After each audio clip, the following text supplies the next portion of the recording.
All right, we should go live in about 30 seconds here. And I'll send the link.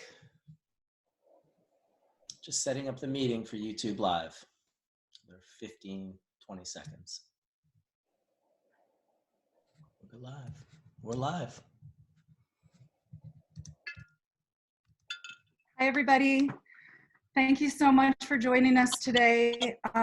This is the first of the DEM Pure Educational Series. We're hoping to have a whole lot in the future. And today we're being joined with Dr. Jeffrey Hergenrather, Dr. Ethan Russo, Dr. Terry Willard, Dr. Stacy DeAndre, Leighton Morrison, and Dr. Hollie Hall.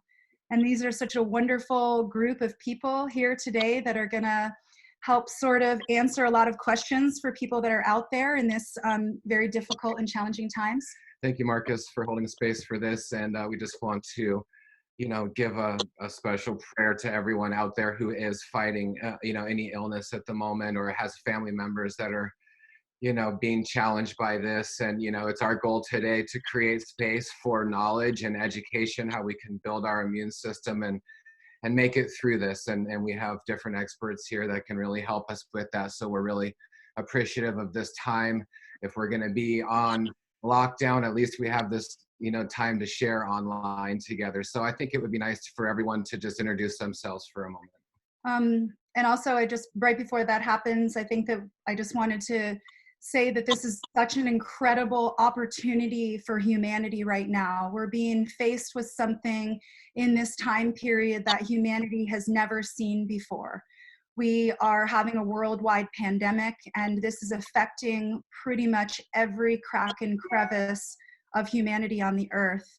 So it's brought up a tremendous amount of heart issues for people and head issues and health and well-being issues. And I just think that as human beings, we are social human beings. We have been brought here on the planet to be social, to interact with people, to interact with each other. And each one of us has this beautiful electromagnetic field around each one of us. And we know that when we're in fear, that electromagnetic field becomes very small and dark. But when we're feeling love and when we're feeling appreciation and we're feeling kindness, that bubble just gets so much wider. It makes us more available for positivity to come into our life. And I just wanted to add that, there's an old Sanskrit term that said that there's only love and fear. Any other emotion is really based off of that. So I'm really encouraging everybody out there who's listening to stay in the love, because the love is what creates our healthy immune response. It creates healthy communication between people, and it really allows us to use our intuition. And as human beings on the planet and as earthlings, our intuition is one of the most strongest things that we have. So I encourage everybody to stay in the love. So who wants to start? Ethan? Yeah. Nope. Okay, so we were gonna start with, did anyone else want to say something before we go into our presentations and talking? Okay, great. So we're going to start with Dr. Stacy DeAndre, and just go ahead and introduce yourself, Stacy, and let us know, what's going on with you in the world right now, and what can people know what's happening? Sure. Hi, everyone. My name is Stacy DeAndre, and I am a medical oncologist. I practice integrative oncology as well in Sacramento, California. And we're on lockdown right now here in Sacramento, so staying in the home. Everything's pretty much closed. It's pretty surreal and very, very challenging and difficult.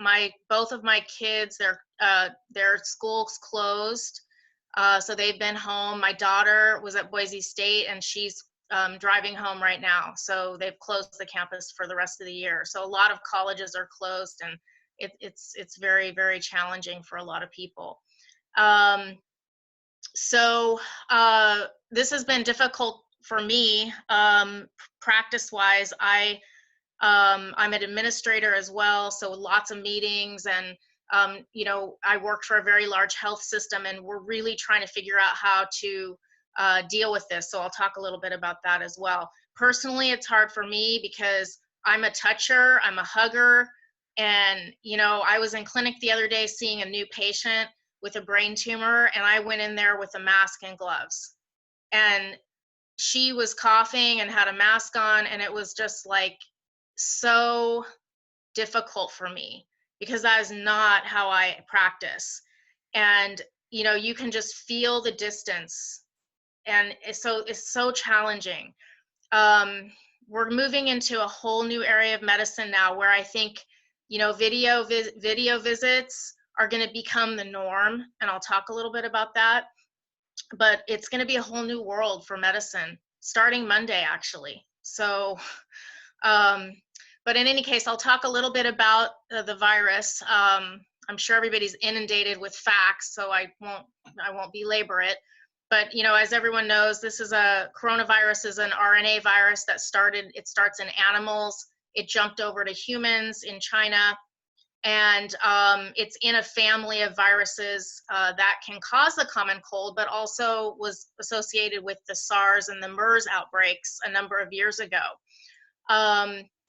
We know that it's transmitted by large droplet particles. So when people cough or sneeze, large particles get dispersed through the air, and they go about 6 feet. So that's when you're in isolation or whatever, you're allowed to go out and walk around, but you want to stay 6 feet away from other people for that reason.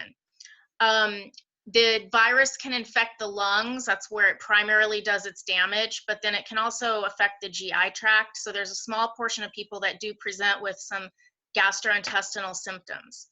The virus can live on surfaces. We know that it can live on cardboard and other non-porous materials for maybe about 24 hours, but then it can live on metal and it can live on hard plastics for 36, 72 hours, maybe even up to a week. So the type of surface, you know, matters. You know, so that's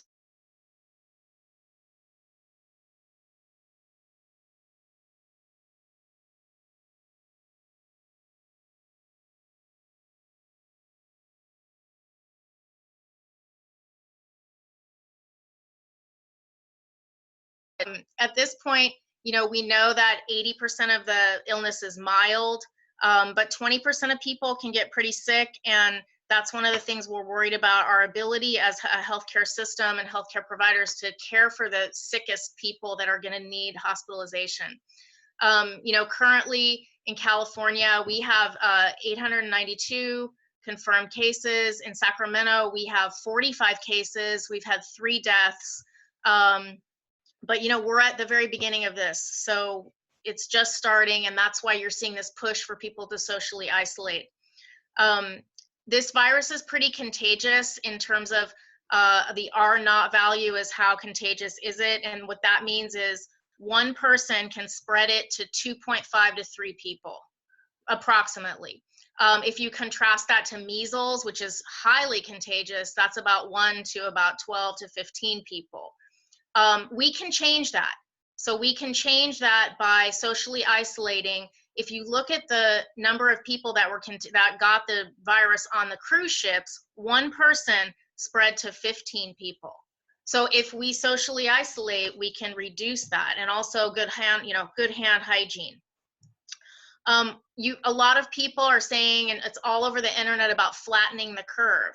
So what does that mean? What we're trying to do is let's spread out the number of people that get infected over a larger period of time so that we don't have this bolus of sick people coming into ICUs. Otherwise, we're going to get overwhelmed with the number of sick people. So if people socially isolate, we'll be able to spread this out, and we'll have the resources necessary to take care of people. And so that's why you're seeing a lot of shutdowns. You know, right now, what we're doing in our hospital system, which is a large one, we have no visitors allowed in the hospital except for extreme situations. So end of life, childbirth, but pretty much everything else is no visitors. And it's really heartbreaking. There are people outside the hospital with signs up, you know, for their family in the windows. And my mom lives nearby. She's 75. Her elderly neighbor, he is in a rehab center. He's 85, super frail, and his wife can't visit him. So, you know, it's heartbreaking for all of us to see this, because families are so important to each other for a support system when people are sick and we can't let them in. So it's really, really hard. All elective surgeries have been canceled. All chemotherapy, if we can put it off, we're putting it off. Radiation is being put off. We're screening people at the entrance. If they are positive for any symptoms, then they're sent to another place. So we're doing a lot of screening. I think the biggest thing that is happening right now is the big push for virtual visits. And that hasn't been a big thing in medicine because there's been a lot of regulations, but the government has lifted so many things right now that is allowing us to practice virtually. So by next week, we are gonna have implemented virtual visits so we can do the same thing and keep our vulnerable population at home for the most part. I would just like to say a few words about the angst and anxiety that we're feeling as healthcare providers, you know, sort of on front or second line of seeing patients. And I think we're anxious about the unknown. We don't know what's going to happen. I feel like I'm on a Game of Thrones episode and the White Walkers are coming. And I don't know when they're coming, but I know they're coming. I just have this sinking feeling, and a lot of us feel that, but we're trying to stay positive. We're trying to really push social isolation because we can change this. If we act now and everybody does their part and supports each other, we can change the course of this. We're anxious about the need for medical supply, you know, for personal protective equipment. We really need to conserve that. There's a lack of supply. But also I'm concerned about my colleagues and other people just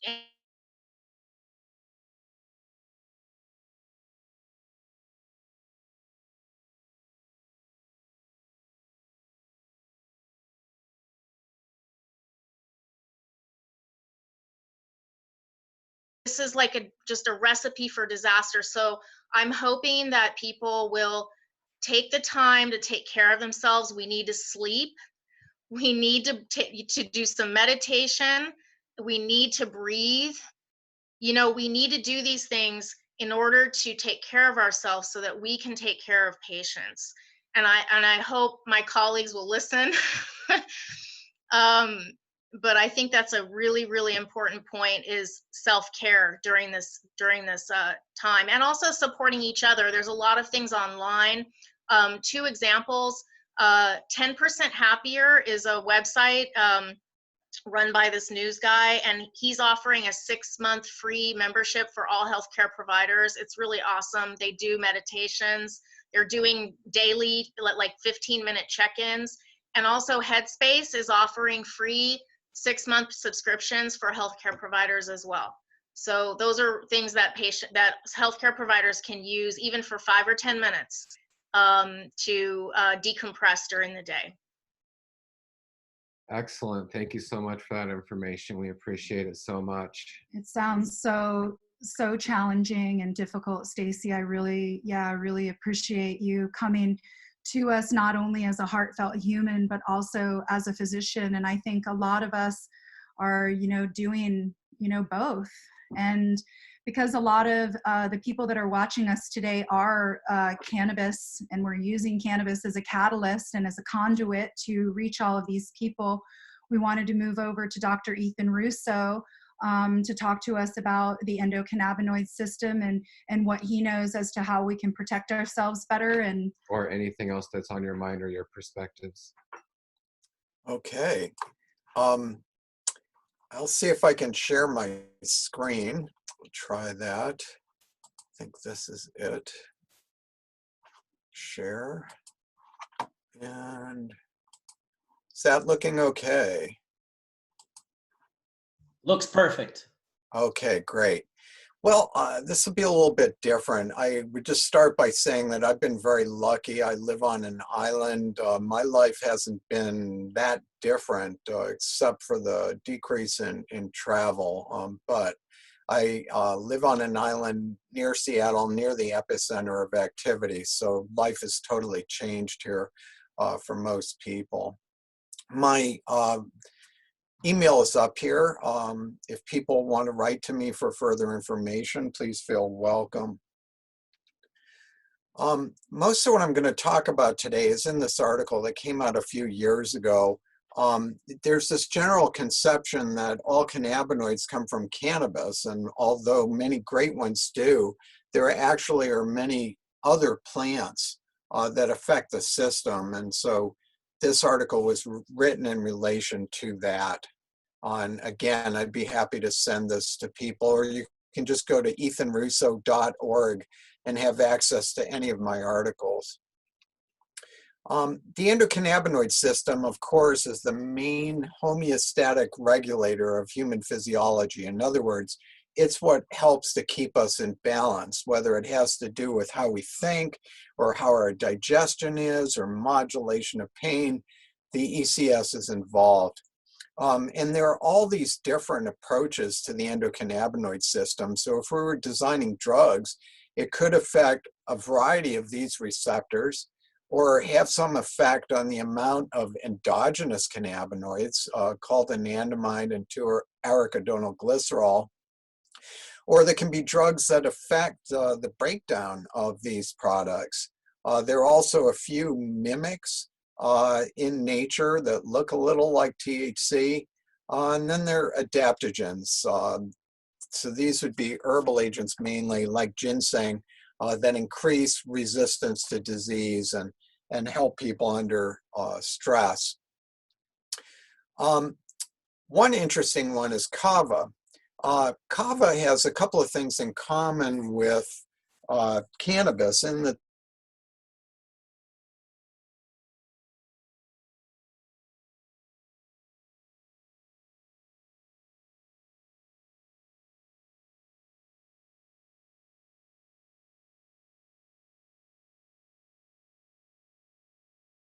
many cavalactones. But one in particular is really interesting. This is called yanganin, and it seems to bind to the CB1 receptor. And although at a very high dose, this could affect the COX-2 enzyme, like some nonsteroidals do, the doses that would be required are really high. But it could be that even a small amount of yanganin might be pharmacologically active, and it might have a role in the anti-anxiety effects of kava, which otherwise is used as a convivial beverage in the South Seas where it originates. Another one that's interesting is this, radula, a couple of species, Parateti from Japan and Radula marginata from New Zealand, where I was last month. So this is a liverwort, a very primitive plant that was one of the transitions from the ocean to on land. And some time ago, it was noticed that these structures were there, but subsequent work has been done that shows that these substances resemble THC and do have binding to the CB1 receptor. I'm actually working with a company in New Zealand called Rua Biosciences that was started by the Maori indigenous people. And they're looking into possible cultivation of this plant, but this picture's really blown up. Each of these leaves is really tiny, and this is a rare plant, and it's going to be really unclear whether this could be commercialized in any respect, and whether it has medical applications that are going to be different to what we get from cannabis. And then one of the receptors of the ECS is what's called TRPV1. And this is often associated with pain. Capsaicin in chili peppers is the most common associated thing that binds to this receptor, but also ginger and certain substances in black pepper, and of course, cannabidiol. Now, unlike capsaicin, which is caustic to the taste buds or on the skin, cannabidiol still stimulates this receptor without being caustic. And this could have a lot of applications. You can actually downregulate the receptor. You can desensitize it. And this is the reason that capsaicin ointment is used to treat nerve-based pain. Eventually, the receptor gives up and you can have a reduction.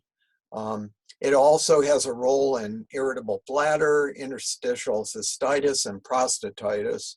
Also in chronic pelvic pain, and certainly in fibromyalgia.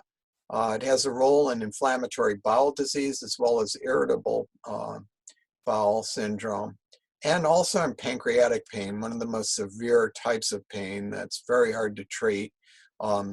Certainly cannabinoids help there too. It also has a role in itch. Again, until recently, we said that the cannabinoids only came from cannabis, but actually well, geez, it's 30 more, almost 40 years ago, it was found in the South African daisy-like plant called Helichrysum umbraculogyrum that it contained cannabigerol and cannabigerolic acid. That one's always hard to say. We're finding that CBG is a very useful compound that's been ignored in cannabis until recently.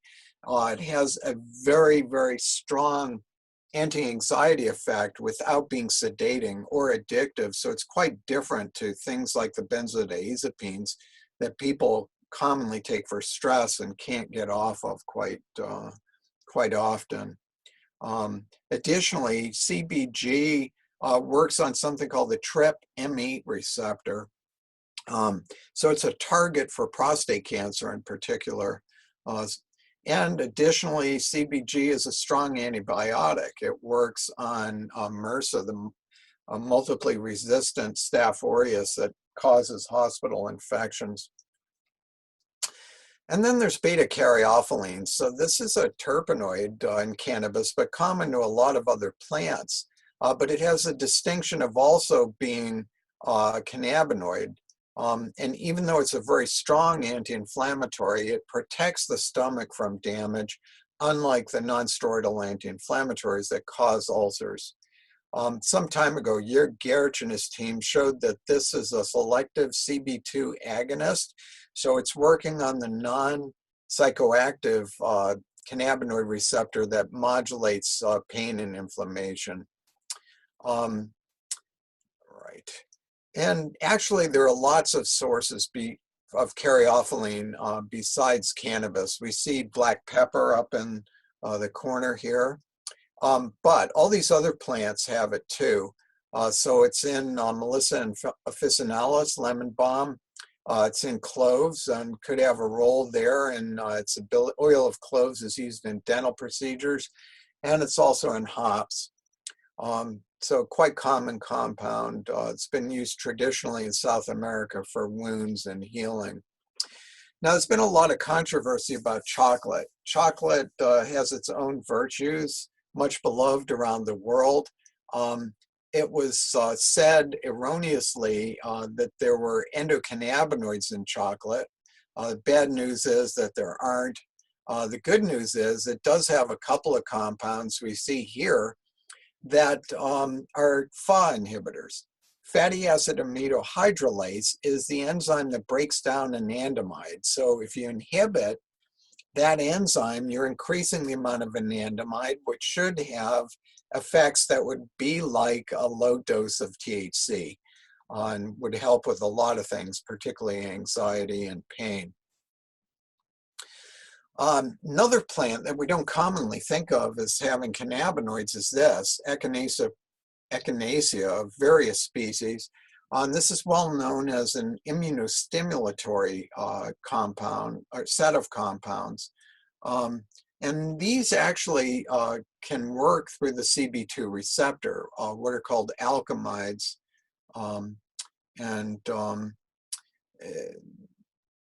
This may certainly be part of the way in which echinacea is anti-inflammatory. Also well known as a good thing to take when under viral attack, along with astragalus and things like elderberry extracts, but I don't have a tie-in to the endocannabinoid system yet for that. These substances also inhibit anandamide reuptake, so they could boost levels and increase an endocannabinoid tone. And they also target something called the PPAR gamma receptor, a nuclear receptor that affects gene transcription. Would be helpful for weight loss, but also the metabolic syndrome, etc. And there have been anxiolytic effects of echinacea reported in animal models. So a very useful and topical set of plant substances. Another one I wanted to mention, call a cannabis mimic, is frankincense, the boswellia, and you see examples of the resin down below.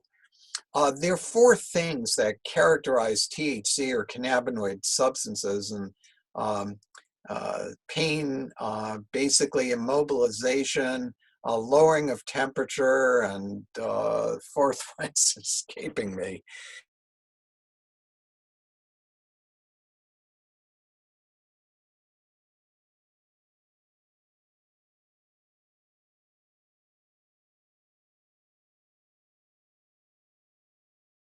Was administered to people before they were sent to be crucified by the Romans.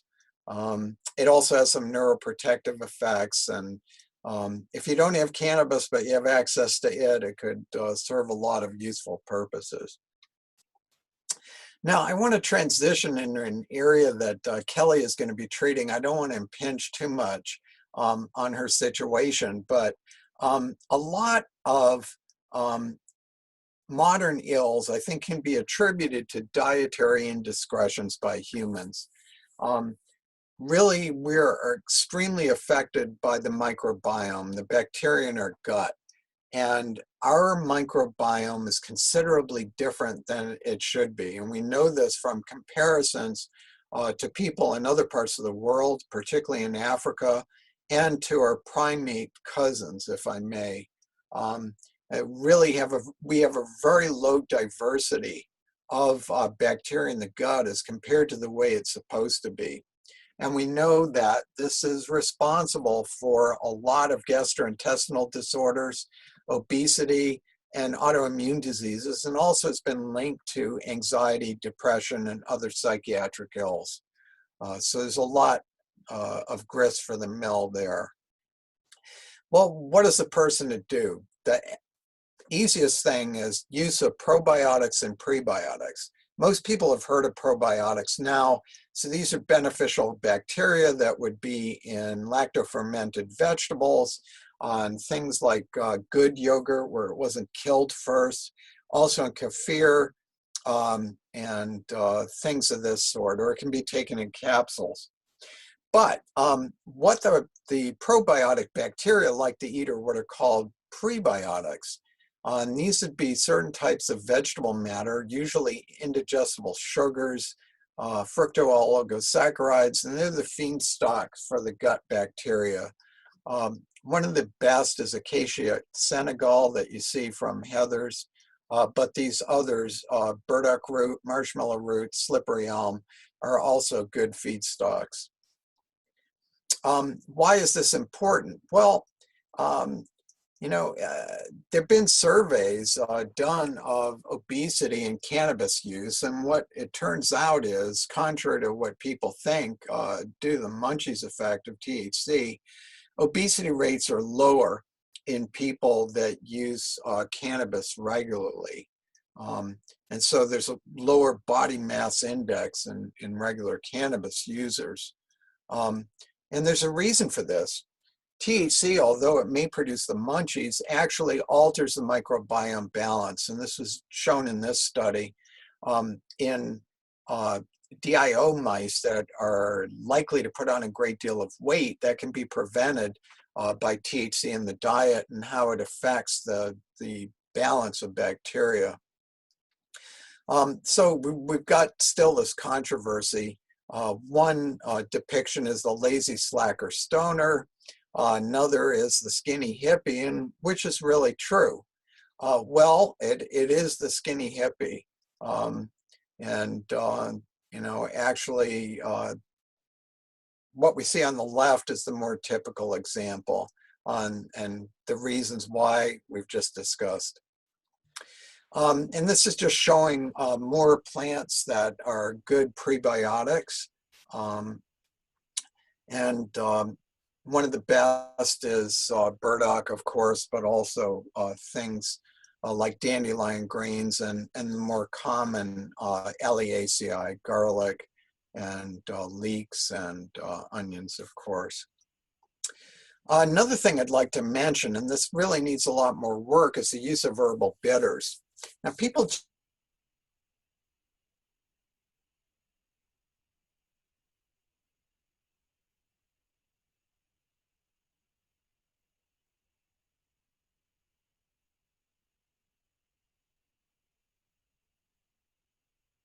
what we see when people take these is they often tend to lose a little weight if they need to, but it also changes their taste. They're eating less sugar, they're eating more bitter greens, things that are more naturally part of the human diet, or what it should be.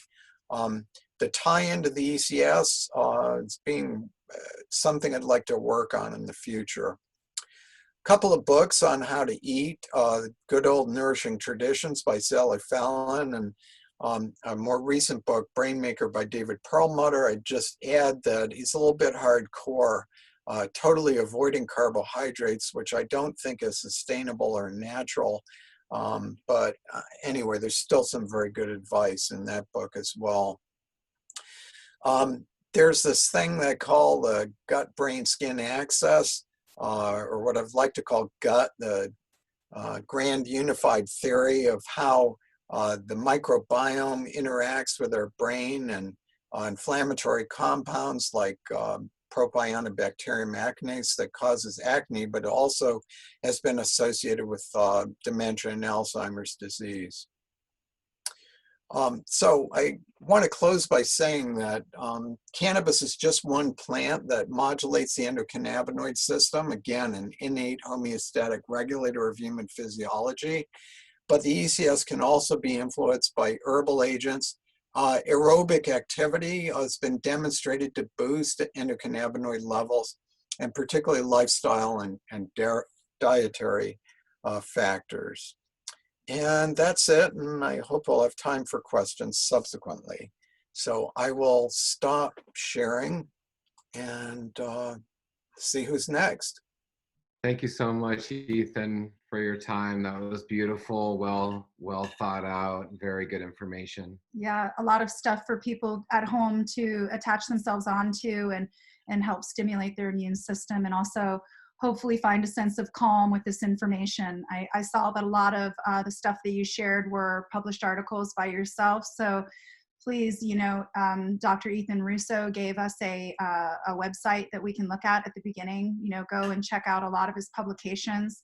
Incredibly amazing. And now we're going to move on to Dr. Jeffrey Hergenrather, because this seems like a perfect point for you to talk. Jeffrey, can you introduce yourself and tell us what's on your mind?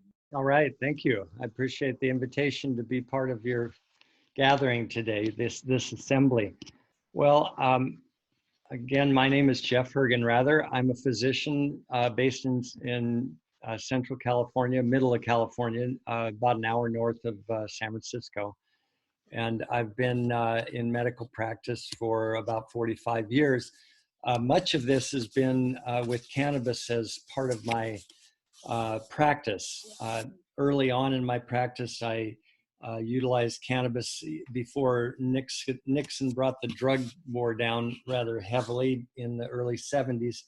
And then I went on to a commune in the 70s and 80s where cannabis was freely used as medicine and for spiritual purposes, and it was working with those individuals, about 1,000 people, where I really learned an awful lot from the patients about how cannabis worked and what it was doing for people.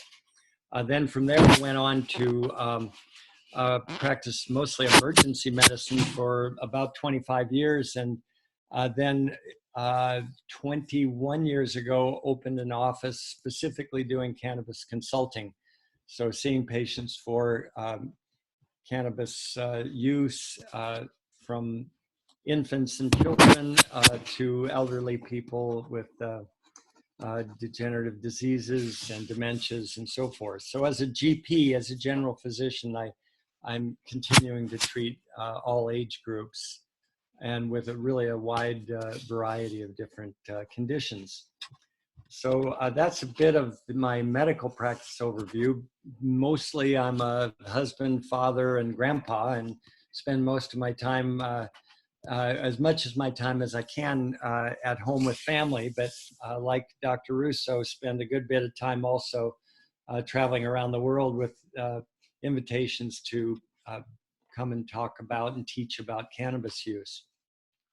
So I think something that is probably well understood, but I'm going to review it a bit anyway, is just the role of this natural endocannabinoid system, and having people understand that this is a system throughout the animal kingdom that's probably excludes insects, but other animals, from the sea creatures and little primitive animals like sea squirts and hydra and so forth, they've got the endocannabinoid system built in.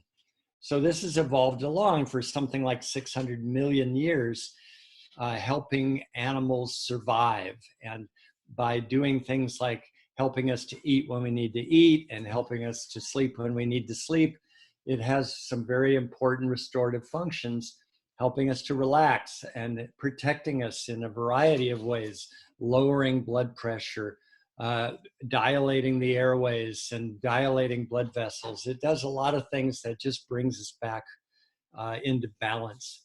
So these are very important roles.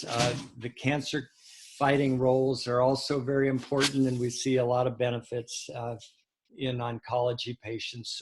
In some cases, sadly, a rare few where cancers disappear, but in many cases where it seems to affect the progression of the disease, and certainly helps aid in the nausea, vomiting of chemotherapy, and the mood and attitude, and just helps the heart as far as people's use of cannabis in a lot of diseases of aging and with cancer as well. So this ECS, this endocannabinoid system, has evolved along. We've all got it. They're not all the same. And I think that's something that people really need to come to grips with, because it's an interesting way to look at the differences in diseases, is to look at the endocannabinoid receptors, particularly the CB1 receptor. We'll probably find this in other receptors too, like the CB2 receptors or the TRP receptors or others. But just looking at the CB1 receptors, the ones that are in our nervous system, the CB1 receptors cluster within different kinds of conditions. And there's quite a number of papers out there showing that cannabis, showing that these variations in the endocannabinoid receptor are seen in people with schizophrenia or with multiple sclerosis or with migraine headaches or with fibromyalgia or with seizure disorders or depressive disorders, and on and on.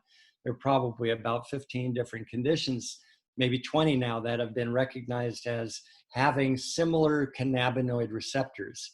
So it gives us some recognition of why it is that certain inherited traits come down through the family. And I was just talking to a family today, and they have a teenage son who really is enjoying using cannabis, and they've gone to extremes to try to stop this use, sending him to wilderness camp for a year and sending him into therapy and so forth.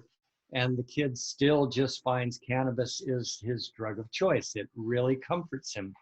And yeah, as we're talking along, Dad had to admit to me, well, I've often thought that I have ADHD, and his son has a diagnosis of ADHD. And it's been an interesting adventure for me in the last 6 months. I had the opportunity to join the team in Dedi Meiri's laboratory at Technion in Israel. Meiri's lab is one where they're doing things in cannabis research that's really unparalleled anywhere else in the world at this point. It's really wonderful to see a country where they embrace cannabis medically.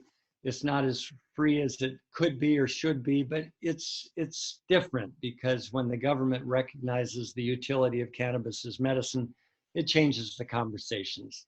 Doctors can talk about it. Research is done, and it's really quite fascinating. So one of the areas that I find particularly interesting in this project of being in Israel is researching patients with ADHD.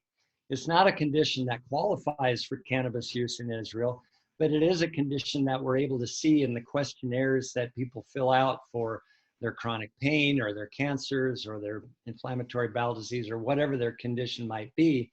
They fill out a questionnaire, and among those that are filling out a questionnaire, about 10% of them are admitting that they also have a diagnosis of ADHD. And in reading some of the neurobiology papers that are talking about mood disorders, including ADHD and depressive disorders, anxiety, bipolar disorder, these orders all have similar active areas of the brain, which are described in one of the neurobiology papers as the LCSPT circuitry, which is real active in these conditions. Those acronyms are for limbic, cortical, striatal, palatal, thalamic circuits. Well, these circuits are very rich in cannabinoid receptors. And when cannabis is used, these circuits quiet down and come under control. So the people with ADHD that I see in my practice for years and years are using cannabis often to the exclusion of stimulant therapy because they don't need it anymore. And we found this to be true in the patients that we evaluated in Israel as well. It was almost half of the patients that are using more than a gram of cannabis a day are able to change their medicines, and almost half of them discontinue their stimulant therapy altogether because cannabis supplies that need for them by calming the brain down and bringing them into control. So I find that really interesting about another role of the endocannabinoid system and how cannabis works so well in meeting those needs. There's another area that I thought was probably worth mentioning at this time when we're in our homes, which is wonderful for me. We don't have the ability to travel and go do some of the things that we might normally do. But I think taking care of business at home, taking care of our square inch is really an important element to this. And whether that's cleaning your second or third molars better, own them, take care of them. This is part of your square inch that you need to take care of. Or whether it's taking care of your garden or taking care of the trash or the things that need to be taken care of. These are things that I think help our lives and really help our spirituality in taking care of business. And I just want to give a word for that because I think it's often overlooked in our busy lives of running and finding things that are so important that we don't really take care of our square inch at home. And then another aspect of this that I think probably needs saying is we don't know how big a deal this is going to be at this point in the United States. Certainly in Italy and in China and Korea and other places, it's been dramatic. And yes, we did have something that was of somewhat similar magnitude a century ago in the flu epidemic of 1918. I lost what would have been an uncle, my mother's sibling died with the influenza of 1918. So it was big, and millions of people died worldwide. And so this really does seem to be the biggest thing happening since then in terms of our own problems that we're facing. I think it's relevant to recognize that we don't really have much control other than isolating at this point. We don't have any other good way to treat it. There's some interesting papers coming out just now about whether an anti-malarial drug or an immune modulating drug called hydroxychloroquine may be a valuable method of reducing the severity of this disease. It hasn't been clinically tested. It's just in preclinical research, but that's an interesting opportunity. But having said the fact that we don't know how big this is, I think we have to assume that it is and can be very big and devastating if it really is killing somewhere between 1 or 2% and maybe as much as 6% of the population that's infected. That's a big deal. And when we've been studying science for these decades, we know that the human population has just skyrocketed over these decades. We're in this exponential growth curve, and surely things are going to happen. And this is one of those things. There was a Native American that was here in our home probably 20 years ago now. And when he brought us into the sweat lodge, one of the first things he wanted us to do was to think of the worst thing that had ever happened to us in our lives. And this may occur for a lot of us in these coming months and weeks ahead. But we thought about it for a while, and finally he said, now what I want you to do is give thanks for that event, to appreciate how it helped you to become a stronger person. And these lessons that we get from difficult things are something that we need to think differently about and learn from the lessons of these difficult times. So I'll leave it at that. I am happy to take questions, and I just wanted to thank you for inviting me into this assembly. Well, I had a question for you and Ethan, actually, because, we are using cannabis as a catalyst here, and we're talking about the endocannabinoid system, and we know that it can help people feel better in all different types of ways, especially people that, maybe are feeling extreme depression or fear during this time. Do you all have recommendations, how people can use it best to be able to fill up the endocannabinoid system so that they can get the most benefits out of it? And do you have anything specific for those people out there who are feeling, uneasy during these times, that may not have severe medical issues, but are just feeling super uneasy and having a hard time sleeping and feeling good? Can you answer that? Well, I guess I'll go first. First, I think people should try to be proactive in taking control of their own situations with a good hand washing and hygiene and everything. And beyond that, with respect to cannabis, there's been some controversy about what's called a cytokine storm. This is a buildup of inflammatory compounds that can be associated with a COVID-19 infection. And it was recommended by French doctors that people not take ibuprofen or other non-steroidal drugs. So one of the questions is, could an alternative anti-inflammatory like cannabidiol be an advantage? Well, I think it certainly could be safer, but it's absolutely conjectural as to whether it would be helpful. Maybe. We do know that THC lowers the body temperature, so it could be an help with fever, but again, acetaminophen or paracetamol could do the same thing. For anxiety, CBD can help, cannabigerol can help, but none of this should be smoked. With a respiratory virus, that's not what people should be doing. But rather this would be a time for alternative delivery, either an oral agent or an oral mucosal agent, using a tincture, that kind of thing. You know, I wish I could say more about this.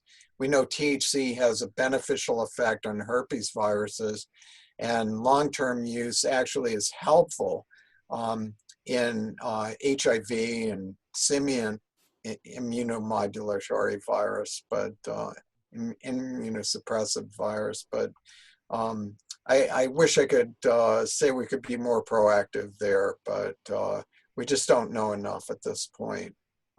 Maybe other of my colleagues feel that they do. I would have to agree with you as far as the inflammation that's associated with smoking cannabis. There is some edema and erythema of the airway in the smokers, and because the virus does target the lungs, I think we don't want to be contributing to that. At the same time, I think people that are regular users of cannabis are probably taking advantage, could take advantage of the use of cannabis orally. So as Ethan mentioned, other methods of administration, I think it is a good medicine. Really, the only places we've seen cannabis possibly contraindicated are in association with drug interactions. So one of those that we've known about for some years now is a drug called clobazam, which is an anti-epileptic drug. Excuse me, let me turn that off.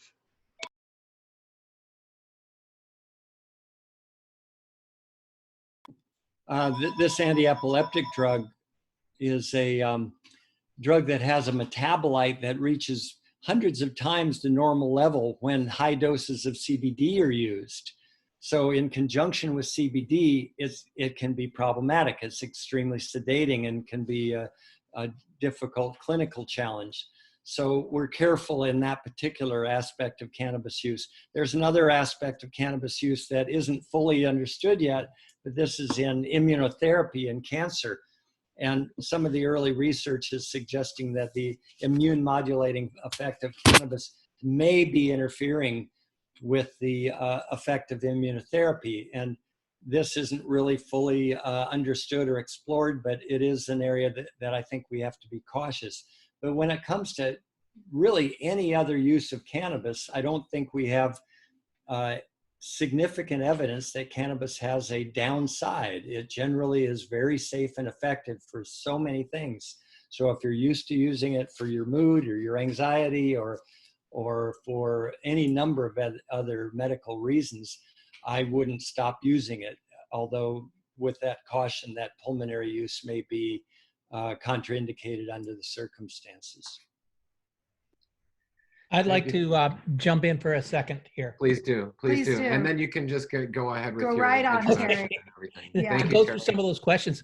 The whole concept of the cytokine storms, that was very, very important when we had the SARS around because it attacked that group. In fact, you would have the people that would be the most vulnerable in that group were your teenage hockey player. These people are really, really strong immune systems. The one that we have right now, it doesn't affect those people. It doesn't affect the young people. It affects that target group, which unfortunately a large group of us are over 65 in this panel right now. We're the vulnerable people this time, but it doesn't seem to create the same cytokine storm. This is all over the map when you get into the herbal boards and stuff like that. People say, oh no, you can't use elderberry because it causes cytokine storms. You can't use echinacea because it causes this and stuff like that. And I have found so far that it's of zero concern. I do agree with both of you that you really shouldn't smoke it. You should take it mostly as an edible to a degree, meaning I think the most functional thing is to take it orally. But people who are long-term smokers, if they don't have a little bit of irritation in their lungs, they won't cough the mucus up. This is the disease where people actually end up drowning in their own mucus. And so if a person is used to having that irritant, you've got to kind of itch it a little bit. But here the big caution is, again, it should be used very seldomly. And the thing that really helps here in this situation is the terpenes, the whole entourage effect. So if you're using it at a very low temperature vaporizer through a water pipe, which is quite easy to do these days, you can still get the terpenes and don't have the heat and don't have those things. So I'm suggesting the oral should be on a regular basis, but on breakthrough situations, the actual smoking would be useful for a certain subset of people. Again, this is mostly our healthy people, not our really frail people. So that was just comments on what was said. I do agree with the not smoking. Anyway, who am I? I'm Dr. Terry Willard. I was in clinical practice for about 45 years. I'm now retired, also in an island, almost in the Pacific Northwest. I'm on Vancouver Island, where I mostly do research, write, and run a college, Wild Rose College, Wild Rose Herbal College, where we teach people herbal medicine for many, many years, since the 70s. You know, back in the 70s, when people are asked, what is the best, is there a medicinal use for cannabis? The immediate knee-jerk response was, yeah, it cures cabin fever. Oh my God.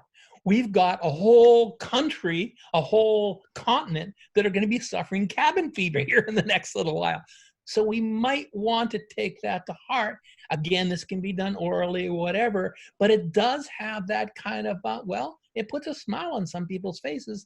And that's very useful, because going back to what Kelly said at the very beginning, when we have this, should I say, this dichotomy of fear and love, I really, really support the love and really suggest the fear is the biggest thing. And that's what's running this. I am under the impression this virus is nowhere near as bad as the fear that is taken along. I think the big fallout of this is actually the economical collapse that we're going to have is substantially going to go down in history way more than this virus ever was. Having worked through many different things, including the SARS, I was very active in the SARS, and several other viruses have come along. I am absolutely convinced we can overcome this with botanicals.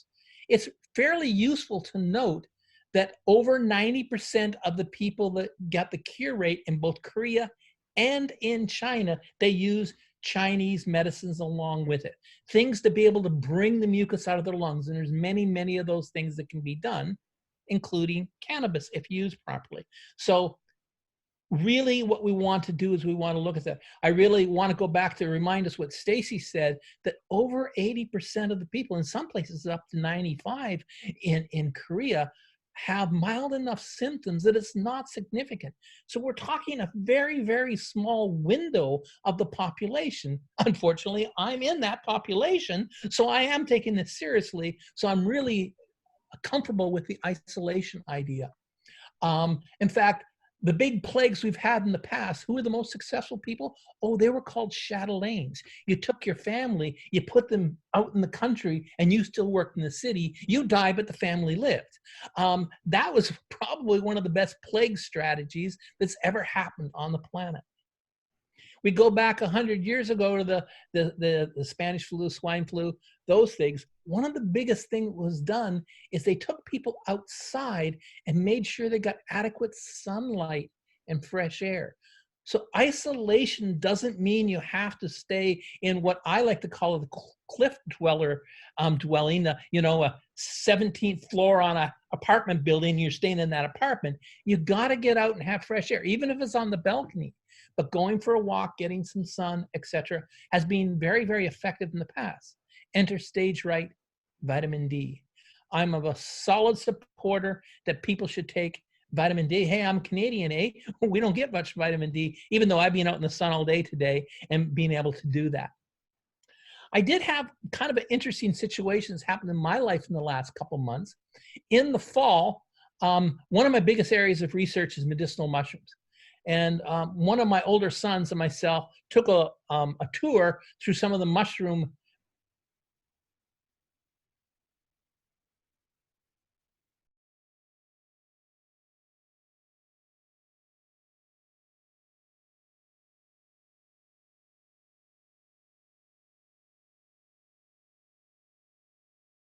But we were 50 miles away from Wuhan. We're on bullet train, mind you, but we're going around to all these things. And we have found that we've been able to work out protocols for ourselves with coronaviruses. As we all know, there's hundreds, if not thousands of different types of coronavirus. But by far, the biggest thing that we have to do is help work on our immune system, build up our immune system. So most of the work is already being done. Most of the people who are dying have fragile immune systems. May that because of other conditions they have inside themselves, maybe age, etc. The other big thing we're finding out that this disease seems to affect electromagnetically very significantly. The largest groups of people, including Wuhan, all have 5G in the area. I'm not suggesting that 5G causes this.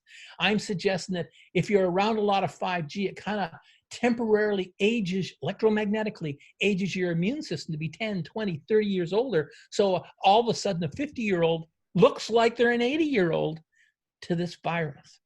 This becomes a very, very big clue. So it still comes down to our immune system. I want to repeat what Ethan said because it's so, so important. And I gotta say that you guys were probably reading my notes before you did your talk because you gave almost exactly the same talk I was going to do. So now I can talk other ways. But it really comes down to how the immune system works. 70% of our immune system is in our microbiome. So the microbiome is really important. The best and most significant thing to work on the microbiome is diet, diet, diet. And then you can throw in a little bit of diet. Or should I say, we take out the dairy, we take out the flour, we take out the sweets, and those kinds of things, and eat a fairly fundamental semi-monk diet as it could be, but you could eat all kinds of foods.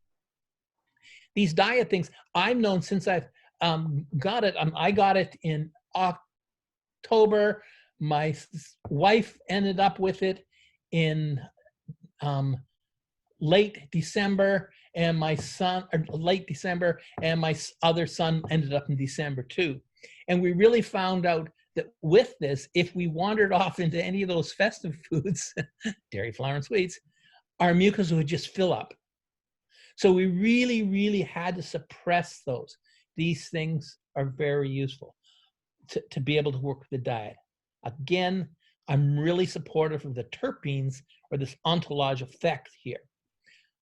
I also say my number one group of herbs of choice for this whole area are the medicinal mushrooms. And again, I was lucky enough to go to some of the best growing grounds in the world. Oh, you could imagine, I wrote books on reishi mushrooms. And being in Nine Dragon Mountain with over 1 million reishi mushrooms sitting there, being able to meditate with them, now that is a highlight of my life. I will suffer getting a coronavirus to be able to do that again because it's like top on the list. But if I had to tell you the most important mushroom for me, it's in the Pacific Northwest, and a lot of you are right now, it's turkey tail. It grows around here. Turkey tail will knock out this virus. It certainly worked out the coronaviruses in several different viral conditions I was with people over the years. Again, I run a very busy clinic. We had up to 15 practitioners in there. And certainly during the SARS, that was our biggest issue. I lectured all over the place on this too. Turkey tail really made a great difference. There is one mushroom that's probably a little bit better, but most of us don't have access to it. Certainly people in the Pacific Northwest does. It's the agarikon. It's a super gets rid of every virus that's ever come near thing. So is the turkey tail, and it's really, really heavily used in Asia. Of course, reishi really helps calm you down, and it's antiviral. So the real idea is, I'm absolutely convinced by the way these medicinal mushrooms work on the ECS, very much so. I think a lot of the ones that have the polysaccharides and should I say triterpene groups in there work on the ECS. But it really shows us how they work in a different way. So I want you to imagine for a second that the receptor site idea is so great. There's so many chemical reactions. There's so many receptor sites to drain on. But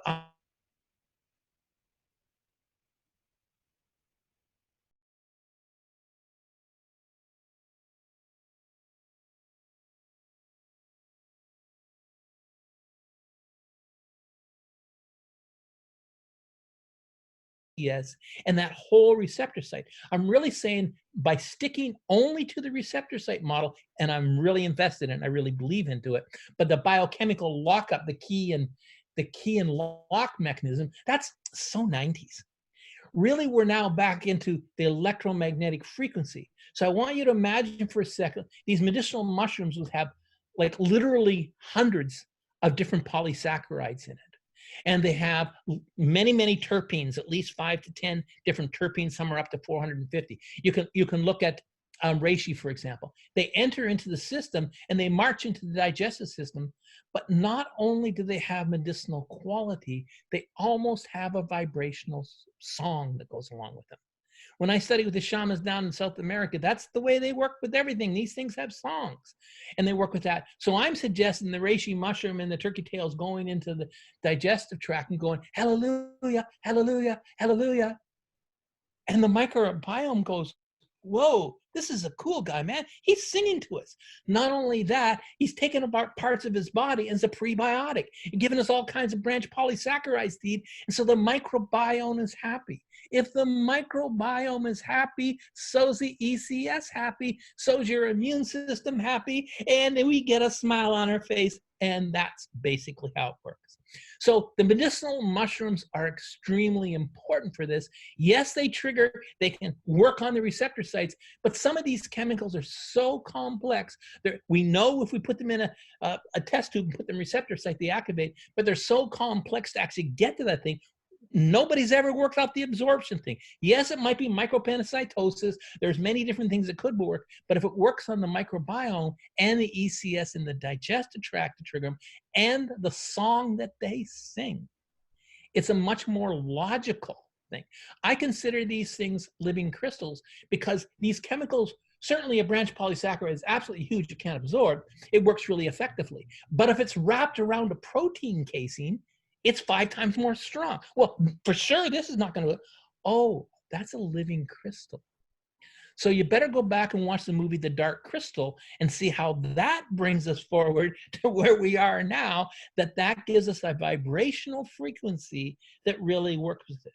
So again, the ones I've been using quite a bit with this, turkey tail, reishi, cordyceps. Cordyceps, by the way, dilates your bronchial tubes up to 4 times. That's why the athletes like it so much. The Garicon chaga is very good for this. And I like to use mushroom blends. So we put mushroom blends in almost everything we do here. May it be smoothies, may it be our coffee in the morning, et cetera, et cetera. Fortunately, we have a lot growing and we have good supplies in here. Vitamin C is really important. Vitamin D is really important. Quercetin. Quercetin is absolutely fantastic. In fact, there's a guy in Quebec here. He did a bunch of study around this back in the SARS thing, and he showed how it blocked the SARS. He did send 80,000 doses over to Asia to be able to work on the whole this last coronavirus, and it's been shown that it works well. If we want to protect ourselves and do the first stage, there's no question elderberry is still one of the best. It will help prevent the virus, but it only works up to a certain stage. In Chinese medicine, the immune system is split into 4 different levels. The top one is called Wei Qi. It's protective Qi. It's the ninja that's out there that helps protect you.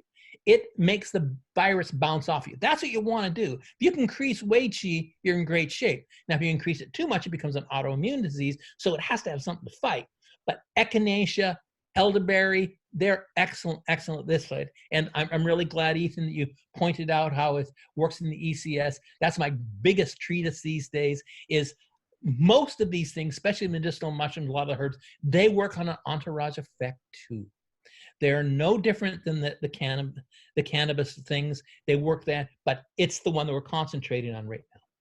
We've had very good results with alder catkin tincture.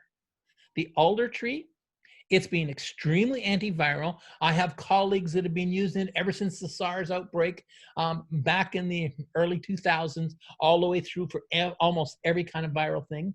Interesting, there's research coming out of Korea that they've been using is fermented sea buckthorn berries. So again, here comes to the probiotic function here. Fermented foods is extremely beneficial for them, but it looks like the sea buckthorn ferment has been very useful. Other things that grow in some of your areas on your island, I live on an island too, Ushnea. It's, you know, that the old man's beard, that kind of limey green lichen that hangs off the tree. Ushnea lichen has been very, very good here. So again, probiotics, prebiotics, fermented foods, all help the immune system. At the second stage, if it's actually trapped in your lungs and you're already there, then you need to have things that move it. In TCM, we use anything that have bulbs. So you can have the white part of the green onions, you can have garlic, you can have onions, you can have any of the lilies and stuff like that. They bring the mucus out of the lungs. The next best thing for bringing it out of the lungs is honey. Licorice is very good here. So the formula I've used for many, many years when I get that caked in mucus down there is, this is a great one. You take licorice root, you coat it in honey, and then barbecue it. And so it's licorice or honey glazed barbecued licorice, and you mix that with the bulbs. Usually in this case, you're using the bitter almond along with it, using the lilies along with it, you're using the different bulbs, garlic and stuff like that. And you make that as kind of a syrupy thing and have that way. Fritillaria is used quite a bit. And in this current thing, there's a very famous Chinese syrup called Pipacoa, which really liquefies the lungs and brings that out. It was used in really a lot of people. And another one that's really been used quite a bit is seed coconut, also nicknamed hairy butt formula because it looks like there's a hairy butt on the outside of the label. It's being used, but it can be a little bit problem, cardiovascular problems, and a little bit hard in the kidneys. So you have to watch how much you're doing it, but we've gone through a fair amount of that over the period of time. Mullein really works in the lungs. You can actually, this is one that has been used as a smoke, but you do it as a smudge, but the real traditional smudge of the First Nation people, and that's how I grew up. They would take a hot rock or something like that, and they would take the dried herb mixed with a little bit of water and put it on the steam. They would smoke the steam of it. Inula or Elecampanion, it's really good.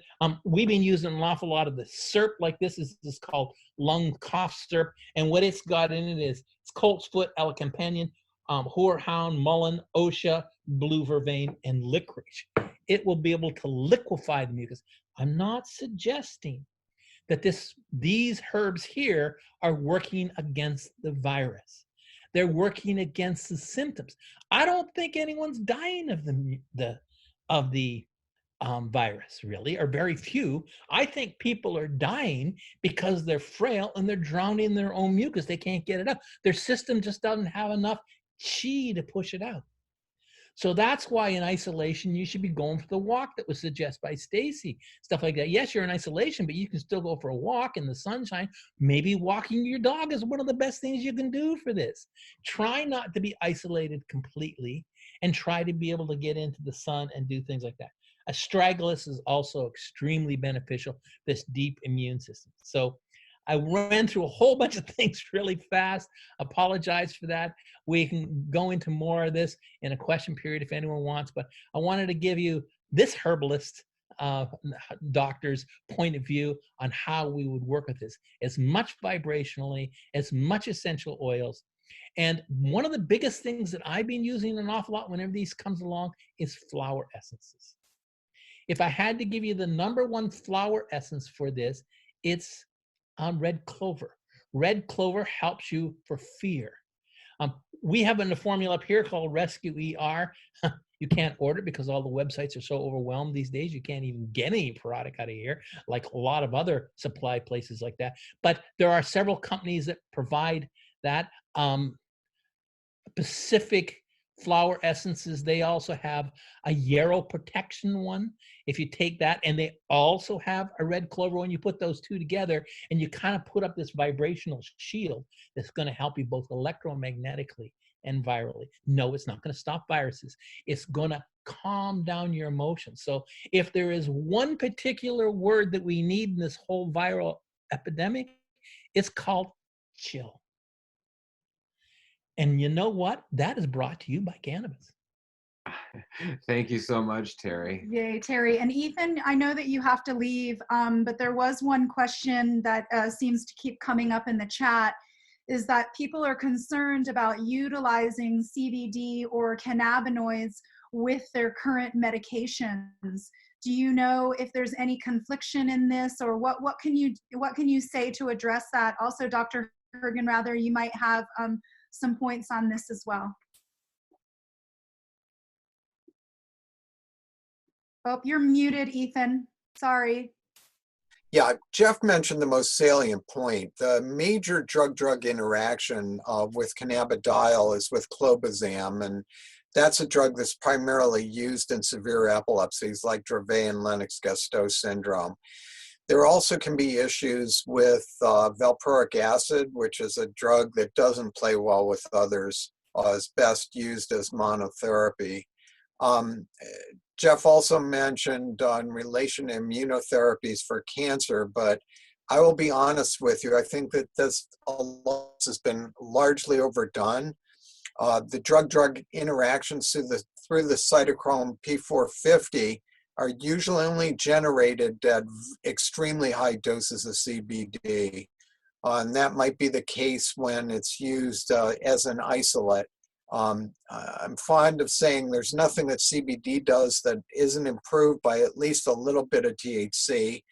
And one of the reasons is the necessary dose of CBD goes down about 80% for many indications when there are other components present. So I wouldn't have people be so concerned outside of those caveats that have already been mentioned. I'm sorry, but I'm supposed to be in Austin, Texas, and because I couldn't be there, I'm going to give a remote presentation, and so I'll sign off. But this has been great, and I appreciate the opportunity to be with you. I'd like to send everyone a virtual hug. Namaste. Thank you so much, Ethan, for being on today. Your words of wisdom just have gone so far, and so much of the research and where we are today in cannabis is because of your hard work, as well as Jeffrey's hard work, and a lot of people who have put in a tremendous amount of years. We just appreciate you beyond, and hopefully you'll come back for another one of the educational series that we'll be having on here, hopefully weekly. So, thanks again. Thank Bye. you so much. Jeff, did you have a comment on that? I would like to make a comment about the drug-drug interactions that people would be wondering about. There's a tendency to look at a medication that might be metabolized by the liver in this cytochrome P450 pathway. And if the specific pathway of a particular medicine is involved in breaking down one of your pharmaceuticals, and it happens to match what pathways are used in breaking down THC, CBD, and other cannabinoids, there's a knee-jerk response to feel that, well, we shouldn't be using cannabis when we're using these drugs. I don't think that's the proper conclusion. The liver is very capable of metabolizing these drugs and normal doses of cannabis at the same time. So there really is no significant interference in most cases, even though the same enzyme pathways might be involved in breaking down a pharmaceutical and breaking down cannabis. So we don't really see clinically any problems with cannabis and almost any medication. The ones that have been mentioned, I would stand by as well and say these are more problematic with the clobazam and the others that we've mentioned. But I think that we tend to overreact, and I'll see articles published where there's a long list of medicines that are not doing well with cannabis, and it's just an overreaction that I think has not been really borne out in any clinical conflicts. So I would generally say no significant drug-drug interactions between cannabis and other pharmaceuticals. Awesome. And Terry, I had a question for you. You were talking about the different vibrations and the different songs of the different mushrooms, and before I get into my talk about probiotics and the microbiome, I just wanted to know, what song does the psychedelic mushroom sing? So many people are microdosing. It's taken a wave. People are utilizing it for a lot of different things. What kind of role could, psychedelic mushrooms play in, what's happening today? I think it's absolutely huge. And it was also used for cabin fever too, come to think of it. But besides that, certainly it works on depression, and it's uplifting to this whole system. So anything that's uplifting when society in general and the powers that be are trying to push us down is great. Anything that can cause levity. But you want to know what song it is? I have to say it's not a song, it's a symphony. It's got a little bit more going on than that, but the point is, I think there's many of the medicinal mushrooms, and I do classify some of the psychedelic mushrooms under the proper tutorage and sometimes under the proper guidage to be very beneficial. I'm really glad you used the word microdosing, because this is good for all, basically. There are some people that it shouldn't be, but it has a much larger therapeutic window than when you're doing heroic doses of the various psychedelics. And can you give us a quick thought on colloidal silver? Oh, thank you for bringing that in. I would have to say I'm almost categorically against it in general, and but not in this case. Okay, so I want to make sure. So really, when you're talking about colloidal silver is actually an antibiotic. So I've had patients use colloidal silver all along and literally turned like a tin man, totally silver, and hadn't used it for 5 years and still are totally silver. So it can overdose and you can't get it out of the system. So it's a very delicate thing. It is definitely strongly antiviral and stuff like that. So to microdose on it and use it when you think that you're suspect to it, yes. But I wouldn't want to be walking around the streets on a colloidal silver thing just in case I'm going to get a virus. You want to, if it's in your house or you think you're being exposed, there might be little bits of it. Colloidal silver can be used for a short window. It's almost too strong of a drug to be used on a regular basis. But they used to, in the old mansions, they used to have the silver spoon to do their tea. Enough microdosing of the colloidal silver got out. It's not the same thing, I realize, but it's enough of that vibration to get there. But yes, colloidal silver in microdosing over short periods of time. Thank you so much. And now I was just going to move into what we've all been talking about, which is the incredible benefits of a healthy microbiome. I believe that, we've all mentioned it here, and some of the stuff I'm going to do as a review and also mention some new stuff. We have 100 trillion symbiotic microbial cells inside of every single human. That's absolutely astounding.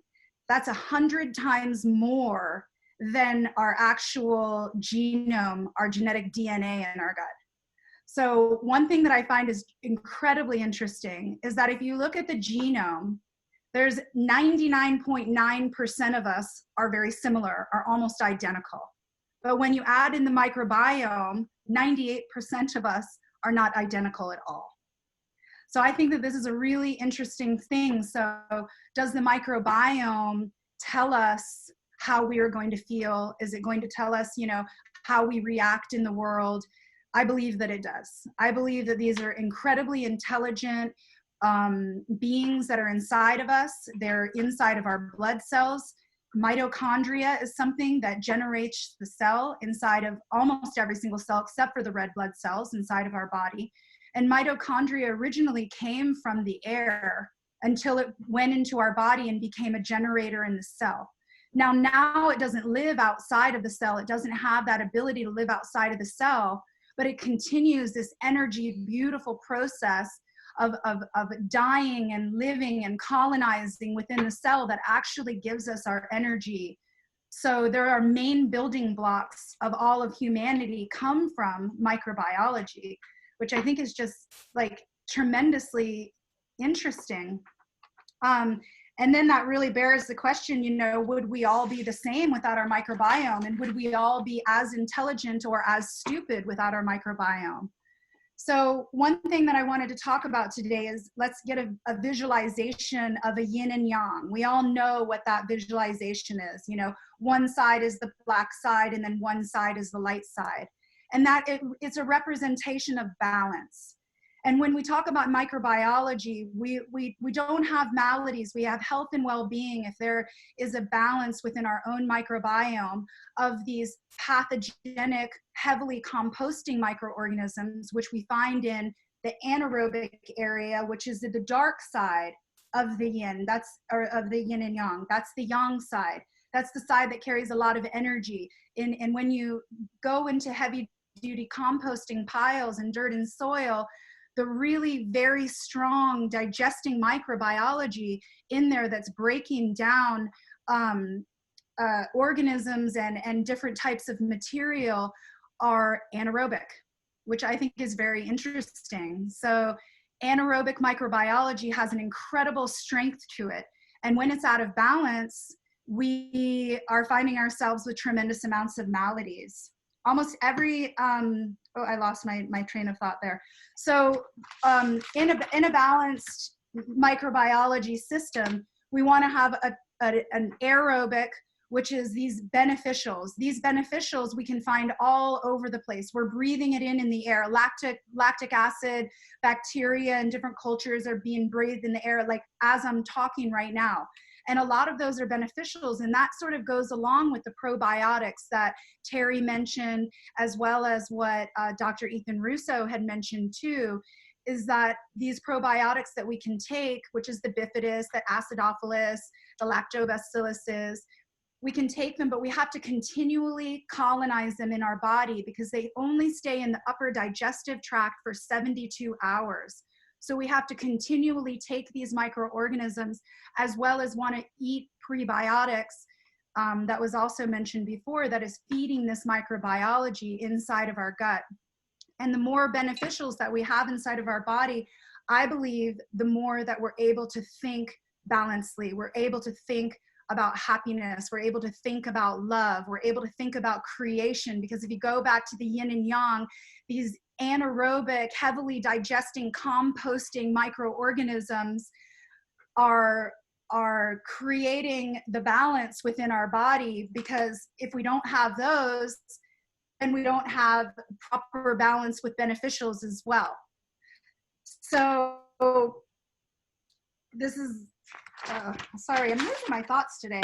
I think because all of y'all mentioned so many great things. But one thing we do find out is that with people with depression, 2/3 of the people out there who are tested for depression have a highly pathogenic digestive system. And that's not even testing necessarily the microbiology that crosses the blood-brain barrier. So with that yin and yang, we're going back to that sort of visualization again, is that these digestive organisms that are composting, they have a job. They have a job on the earth, and their job is to decompose, is to take apart things.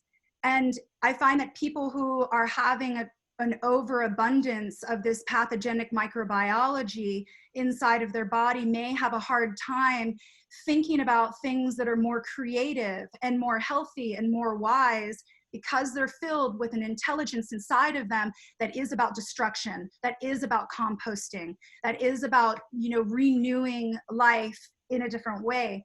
So if we have beneficials within our body, then it's the creation. So that blood-brain barrier that we find, you know, microbiology that crosses the blood-brain barrier is really microbiology that we can't necessarily find in, you know, over-the-counter prebiotic or probiotics, because again, I said that stays in our system for 72 hours. But where we do find these microorganisms that cross the blood-brain barrier that actually can colonize inside of our body from the very beginning is we find it in untouched virgin soil. So that's why I think that it's absolutely imperative for people to be gardening, to be out there in the soil, to be working with healthy soil microbiology, because this is the microbiology that has the capability to cross the blood-brain barrier, that stays with us for life. We get a tremendous amount of microbiology when we're born naturally through the vaginal canal too. And so many of us here are born via C-section or are born in hospital situations where antibiotics are given right at the get-go. Well, that loses our ability for that very basic building blocks of our microbiology, which protect our system and which protect our health and happiness. So if we go back to that vision of the yin and yang, we have beneficial, yin, white, aerobic, creation, happiness. They live in the sunshine, they live with oxygen. And then the darker, very composting, anaerobic microbiology is living underneath, in a non-aeration. And these type of microorganisms are the only type of microorganisms that can even break down processed foods and processed sugars. So we really need to feed our body with plant and material and food that's of natural sources, because then the biology within the body that is beneficial has that knowing how to break it down immediately. We don't have that knowing of beneficial microbiology that comes from nature as to how to break down sugars or these very difficult oils that we put into our body.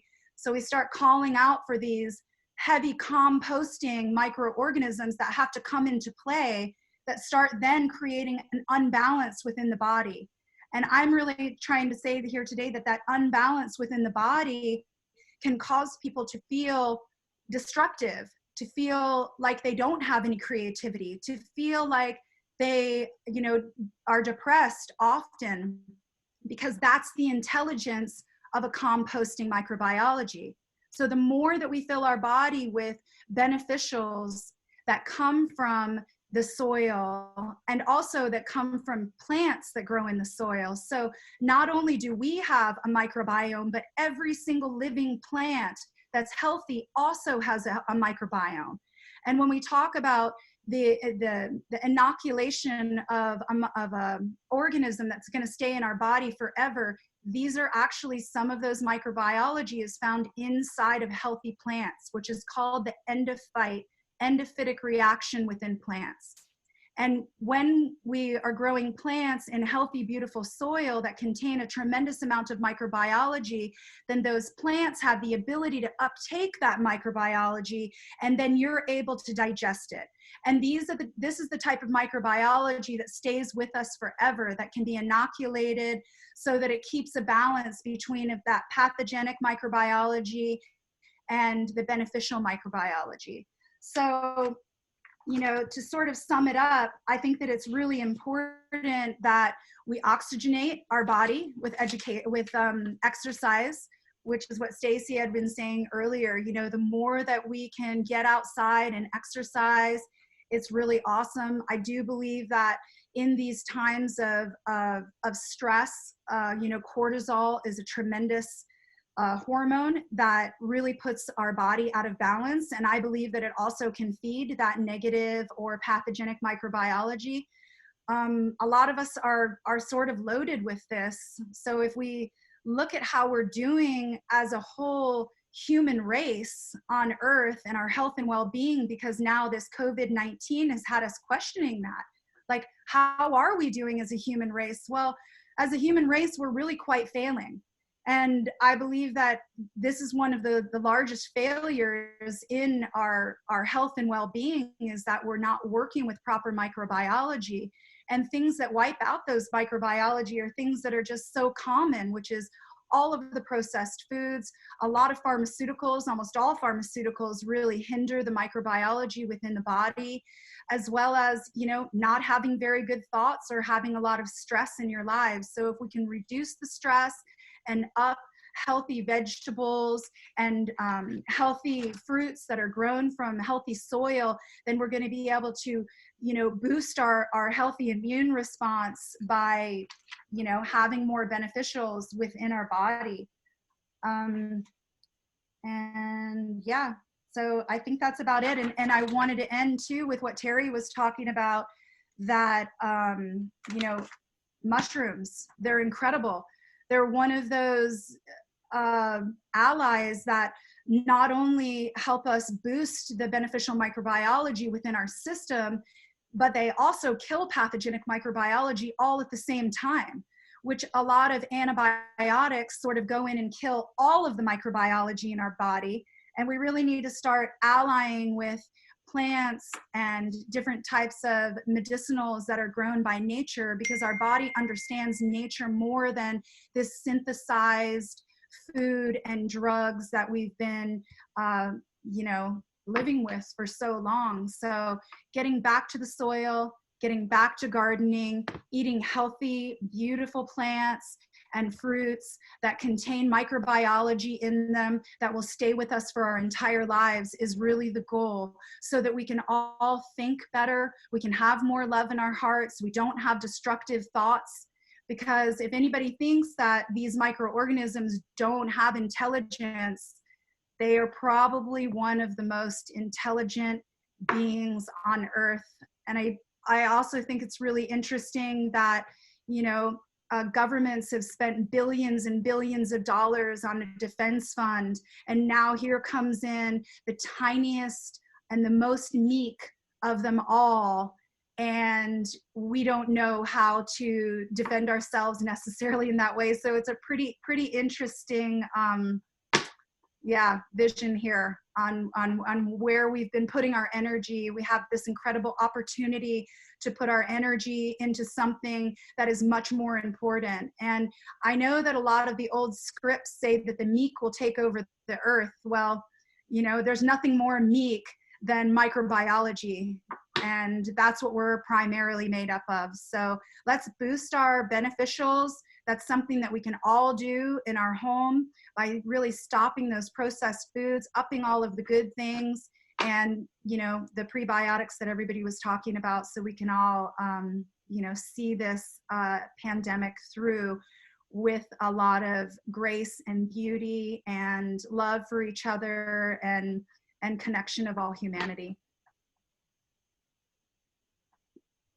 So yeah, Willard, I think it'd be good to hear from people we haven't, maybe Leighton or Hollie Hall. It looks like maybe Leighton is here. Oh, Hollie. I just wanted to pipe in real quick. I think you did miss one key piece to this, Kelly, and that is the water. Fluoride, chlorine, chloramine destroy your gut biome. So we do need to spend a little time on that. But let Hollie go first, and hopefully I can squeak one in really quick at the end. You know, it doesn't look like Hollie is with us anymore. So yeah, absolutely, water and what we're doing to our soils. You know, big ag, big pharma, as well as big education continues to push these ideas forward that, you know, synthesized things are much better than nature, when nature really has all of the answers for us, and water being the number one. And since COVID is here and we're all going to be at home, Leighton, I would love to hear what you have to say about how people at home could, you know, have more clean water. Great. I started down this rabbit hole on Monday, and, you know, I figured by Monday afternoon I'd have it pretty much wrapped up, and I've still got tons of research to do. These compounds are pretty complex. We'll start with chloramine. Well, actually, let's start with the easy one, chlorine. Chlorine is very easily gassed off. You can just bubble it, or you can let the water sit for 3 or 4 hours and the chlorine will come right out of it. More complex is chloramine. Chloramine is chlorine mixed with ammonia. Both of them are toxic, and they're very difficult because they bond to the water molecule in a bond form called ionic. So it's the only way to break that bond is to provide another ion to pull them apart back into ammonia and chlorine. That brings up a whole nother ball of wax, and that is what's called a disinfectant byproduct. And so what happens is, when these things pull apart, they release another set of compounds that are, again, pretty toxic. And as I chased those down to determine how to lock them up, I really ran into a brick wall after brick wall. We really just don't have the science yet completely to prove it one way or another. There's just so much contradiction and conflict on these finer compounds that more research has to happen. But bottom line is that when you consume chloramined water or fluoride water, and fluoride's just as bad, and believe it or not, I think it's 4 out of 5 people in the United States of America are consuming fluoride in their water. But let's stick with chlorine for right now, or chloramine.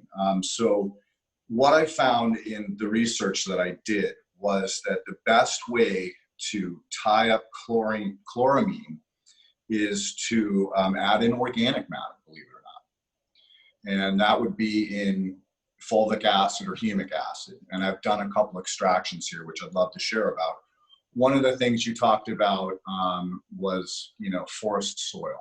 And I'm presently in Ventura, actually Oxnard, California. So I'm in a very residential suburbia area. We don't have a lot of forest here. So I actually had to go up to Ojai to go into the forested area to collect some forest inoculants. So basically dried leaves, wet, that organic mat between the soil and the surface of the earth. So that's basically what I was using to harvest.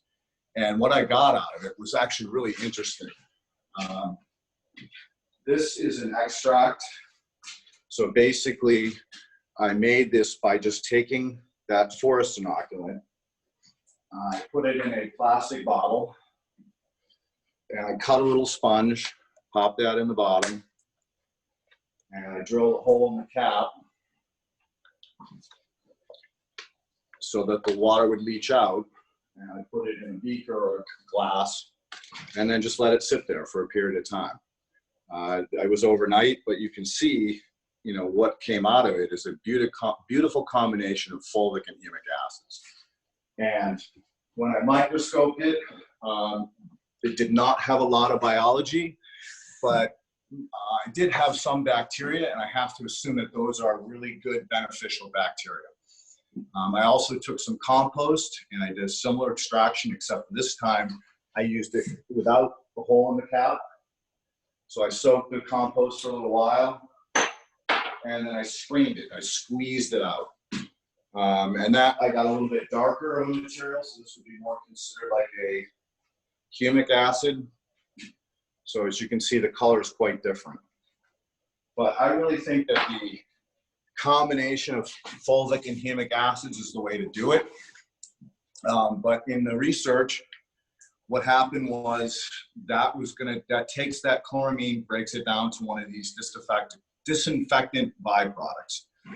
So then how do I take that disinfected byproduct and break it down again? There's a couple of different ones.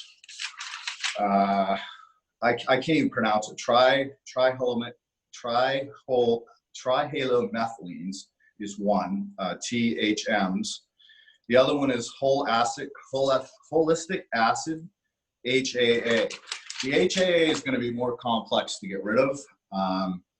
That one's going to probably take a combination of bubbling as well as taking it to next step and boiling it for 5 minutes.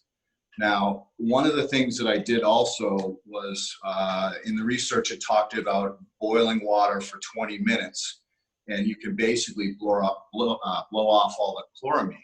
The only problem is after 10 minutes, if I started with 450 mils, I lost 325 mils. So not only did it expend a tremendous amount of energy heating the water, but all I did was really concentrate the fluoride, because the fluoride won't gas off. So I don't think boiling is a good solution. I really think the only combination is to add the organic matter, the fulvic and humic acids, and bubble it for a period of time. And then there's a way to add, Holy basil, believe it or not. Holy basil at 80 megs per 100 milliliters will, over 8-hour soak, will remove 80% of the fluoride. So now you've eliminated 80% of your fluoride. You've knocked your chloramine way back. You turned it into these other compounds, these DBPs, and then boiling it for 5 minutes. Now you've eliminated everything.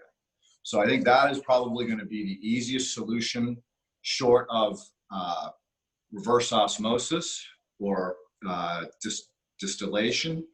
But both of those mechanical filtration methods remove all the minerals. And we know how important those minerals, especially the trace minerals, are for our bodies. So again, I think this is pretty much going to be the best way for people to home filter and clean their waters and tie up some of these other chemicals so that they're preventing, further degradation of that gut biome, which we are spending all this time talking about and how important it is. So another site, and just be careful of this, talks about using 100 milliliters of vitamin C to 40 gallons of water to tie up the chloramine. Well, essentially, they just did what we were talking about. By adding that acid, they've turned this into a disinfectant byproduct. So there is just a tremendous amount of misinformation about all these things. But that's where I'm going to rely back on my earliest work as an aquaculturist in aquaponics. We had real issues with these chloramines and these fluorides destroying the aquatic ecosystem, destroying the biology that kept the fish alive. And one of the ways that we dealt with that was to add a little bit of organic matter to the town water to tie up those things and allow the biology to survive and or thrive. So I think I'm less concerned about some of these, these DPBs, because I think in reality, the concern is that in real high doses, they become a problem. So we've eliminated the vast majority of them. We've definitely diluted them. So I think that they're the least of all the evils in dealing with town and city waters. And unfortunately, bottled water is gone.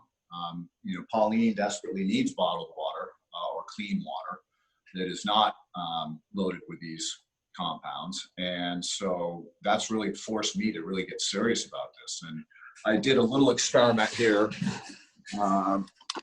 with a way to make a homemade system. This is just a little bubbler, a couple of plastic jugs. I'll add a little bit of this fulvic acid in here.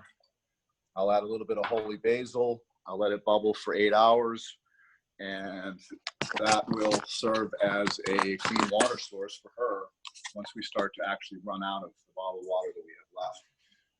So I highly encourage people to read up on this stuff so they understand what they're doing. And I think the most important thing is, if you do not have a source of clean compost, reach out to the DEM Pure crew, reach out to the farmers, have them send you a baggie of it. You don't need a tremendous amount. All you're trying to do is extract a small amount of this stuff just to tie up those two compounds. And if you can, ideally, wildcraft, that's great, but you really have to use common sense and think about where you are and where you're crafting, because there's a lot of situations where you could be getting pesticides, synthetic fertilizers, or any of these other things accidentally when you're crafting. So really craft responsibly and use your head.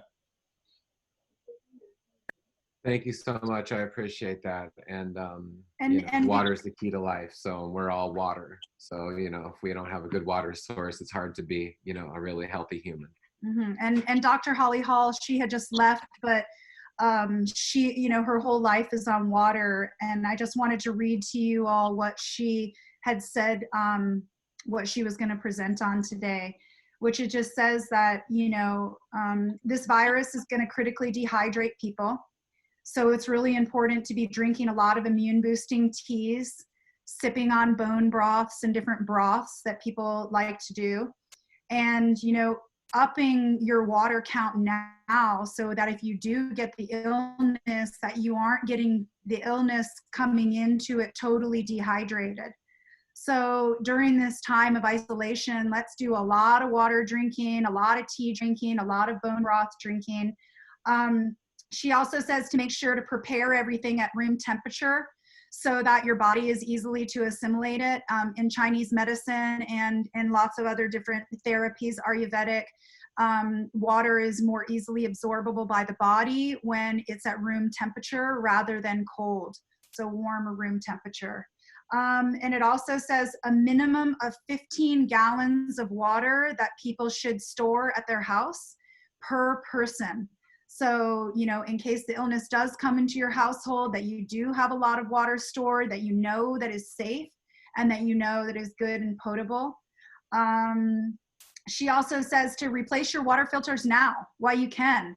A lot of people have water filters, and Leighton was talking about that. Let's go out and replace those water filters now before, you know, it's too late. And she was saying that rural people follow the same protocol to ensure access to clean water, also should they get sick. So, you know, water is a really big thing. Let's make sure that our households are totally covered with enough water. We don't know, you know, what always happens to the electricity. A lot of people are on pumps or on city water. So it's just good to be prepared always by having good, clean water at your house. Stacy, would you like to fill us in on what's happening in your area, in your world, and in your expertise? Did you already feel like you said everything that you needed to? Yeah. Yeah, I think so. I think just one comment I had about immunotherapy, because I, you know, have dealt with a lot of cancer patients, and the comments about cannabis and immunotherapy, that came out of a trial out of MD Anderson, where they showed a lower response rate to immunotherapy in patients who were using cannabis. And I think, you know, if you think about what cannabis does, it maintains homeostasis in the body, right? So it's bringing everything back into balance. When we're giving immunotherapy, we are jacking up the immune system. You know, we're artificially making the immune system extra strong so that it can then go after the cancer. So if you think about it, when you use cannabis, it knows that, and it's trying to bring the body back into balance. So that may be why people are not having as good of responses. So I don't think that it's, you know, necessarily, you know, that immunosuppressive for people who have a normal immune system. So I think you have to just put it in perspective, but that doesn't have anything to do with coronavirus. But just wanted to comment on that, because I think, you know, I use a lot of cannabis with my cancer patients, and, you know, it has so many benefits. They're continuing to use it right now through this crisis. I talked to someone yesterday on the phone who's using CBD during the day to help with anxiety, and then using a little more THC at night to help with sleep. And it's really helping her get through it. So, so anyway, I think it's very useful for our cancer patients. Thank you so much. Mm-hmm. That's excellent advice. It's been an amazing show. We've had incredible information. I'm just gonna give a few helpful things that people can do during this time. And during this time, you know, what we're seeing right now is not having food on the shelves, maybe not having water, and it's really showing us how reliant we are on outside sources and outside systems. So I really feel like it's a chance for us to really take a look at where we're at right now and plant gardens. And I think it's a good time to make worm farms and create a compost pile at your house and start creating the biology that we're talking about. That now's the time when we're all together. I mean, one beautiful thing that's come out of this virus is no one can travel anywhere, and everyone is, you know, at home with each other. So take this time to connect with each other and you know, go back to the source, and our source is nature. You know, no matter how technologically advanced we get, we're still, you know, we're still a piece of nature, and everything that's out there is what makes up our body. So I just want to encourage people to maybe take a look at your lawn and dig it up. You know, let's get some of these herbs that we've been talking about. Let's get them growing in our yard. Let's start thinking about ways we can save our seeds so that we're, you know, being able to grow gardens in the future. Let's look at sprouting right now and microgreens and ways that we can get nutrient dense foods very quickly in a window. These are ways that we can, not be so reliant on the system. This is a time to create meditative space in your gardens and take that time to connect and ground out and put your hands in the earth. I think right now we just need to kind of cover our bodies with dirt and surround ourselves with that healthy microbiome. So I think those are the things that we can do right now, and we can ferment foods, and we can create food storage and root cellars, and look at ways that we can save our food in the future, because right now, being reliant on outside food sources doesn't make a lot of sense. And before we end it, we're going to end with Rachel Carlevale. Rachel, thank you so much for coming on today. She's from Ganjasana. She's been holding a beautiful centerpiece, in a lot of chaos and communities, and helping a lot of people out around the globe in the work that she's doing on a spiritual level, as well as on a real physical level with her yoga practice. And one more thing before I wanted to turn it over to you, Rachel, and to sort of end this, we're going to have many more series to come, so just watch for them, is that we're all talking about cannabis and how cannabis is good for us, that we haven't mentioned what good cannabis is. Not all cannabis is treated the same. A lot of cannabis is grown out there with heavy pesticides, fungicides, heavy fertilizers. And I'm really encouraging you all to know who your grower is. Ask the dispensaries, was this grown organically? Because we know that when it's grown organically, that it's going to have that endophytes that we had talked about. It's going to have all of the uptake of the good minerals. It's going to be able to reach its full potential when it comes from healthy soil as well as a healthy gardener. So let's, good cannabis is really important. And also go on walks, go out in nature. Now's the time that the pollution is at an all-time low right now in the world. So go enjoy it. Rachel, please tell us about your work and help us. Thank you. Thank you so much for having me, and I appreciate everyone who has shared their input. It's so wonderful to have this community come together in light and really be able to share each of our gifts and our skills. And I think that's really what it's all about when we talk about these types of tools like permaculture and working with all the different plant medicines and working with the earth in that way. So I'm really honored to be a part of it all.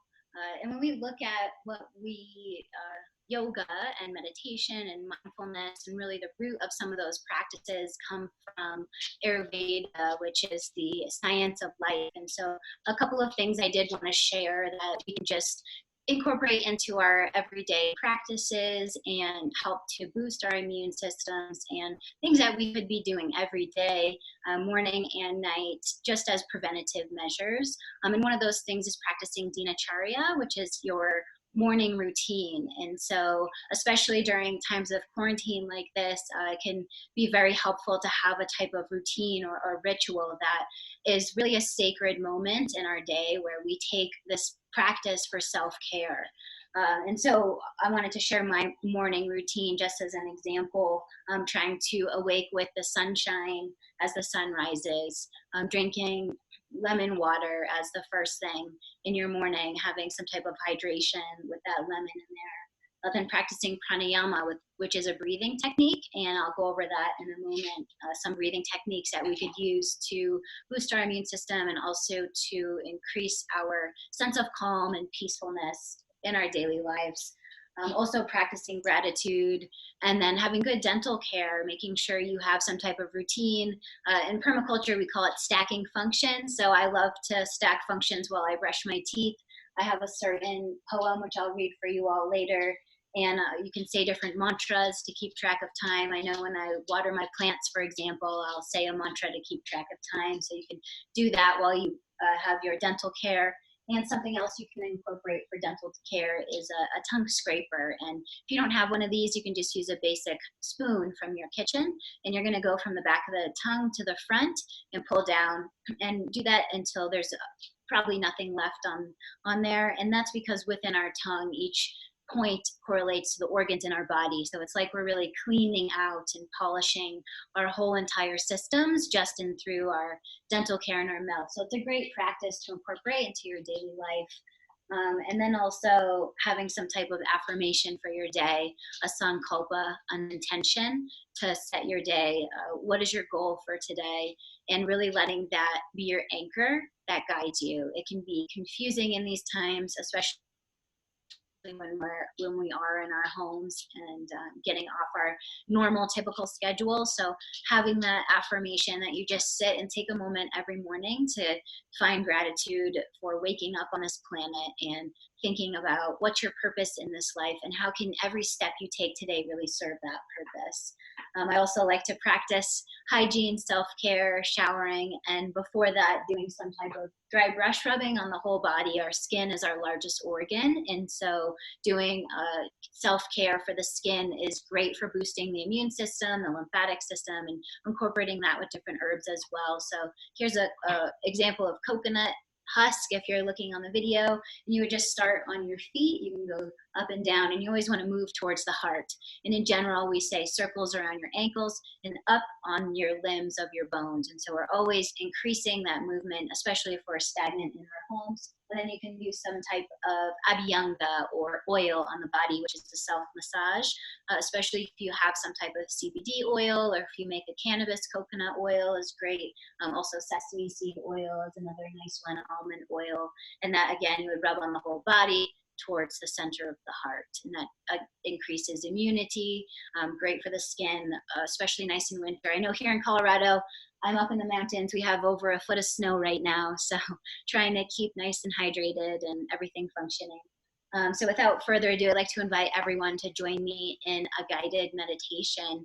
And this is something we can call on anytime throughout our days, and really focusing on what we call the central nervous system, the autonomic nervous system.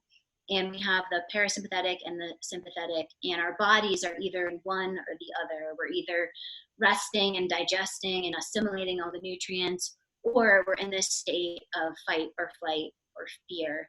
And so in a really quick, simple way to switch from the fight or flight into that nice parasympathetic mode is through our breath.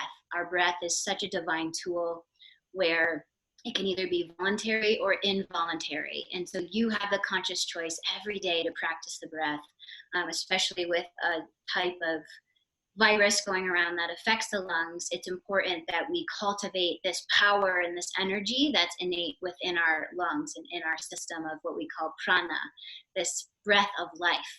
So all the breath of life begins in our navel and your umbilical cord. Every single one of us, this is the first place we receive nutrients in our body, right in your belly button. So if you want to take your two middle fingers, place them on your belly button, just sitting natural. And then as you take an inhalation, your lips are closed. We're going to breathe in through our nose and then inflate the belly like a balloon is inflating with air. And you're going to start to feel those middle fingers separate as you draw the air into the low abdomen, really filling up that pelvic bowl with your oxygen. And this might feel different. A lot of people tend to have a short, shallow breath. So really take the time to see if you can inhale through the nose and really fill up to your wholeness, to your fullness right there in the belly.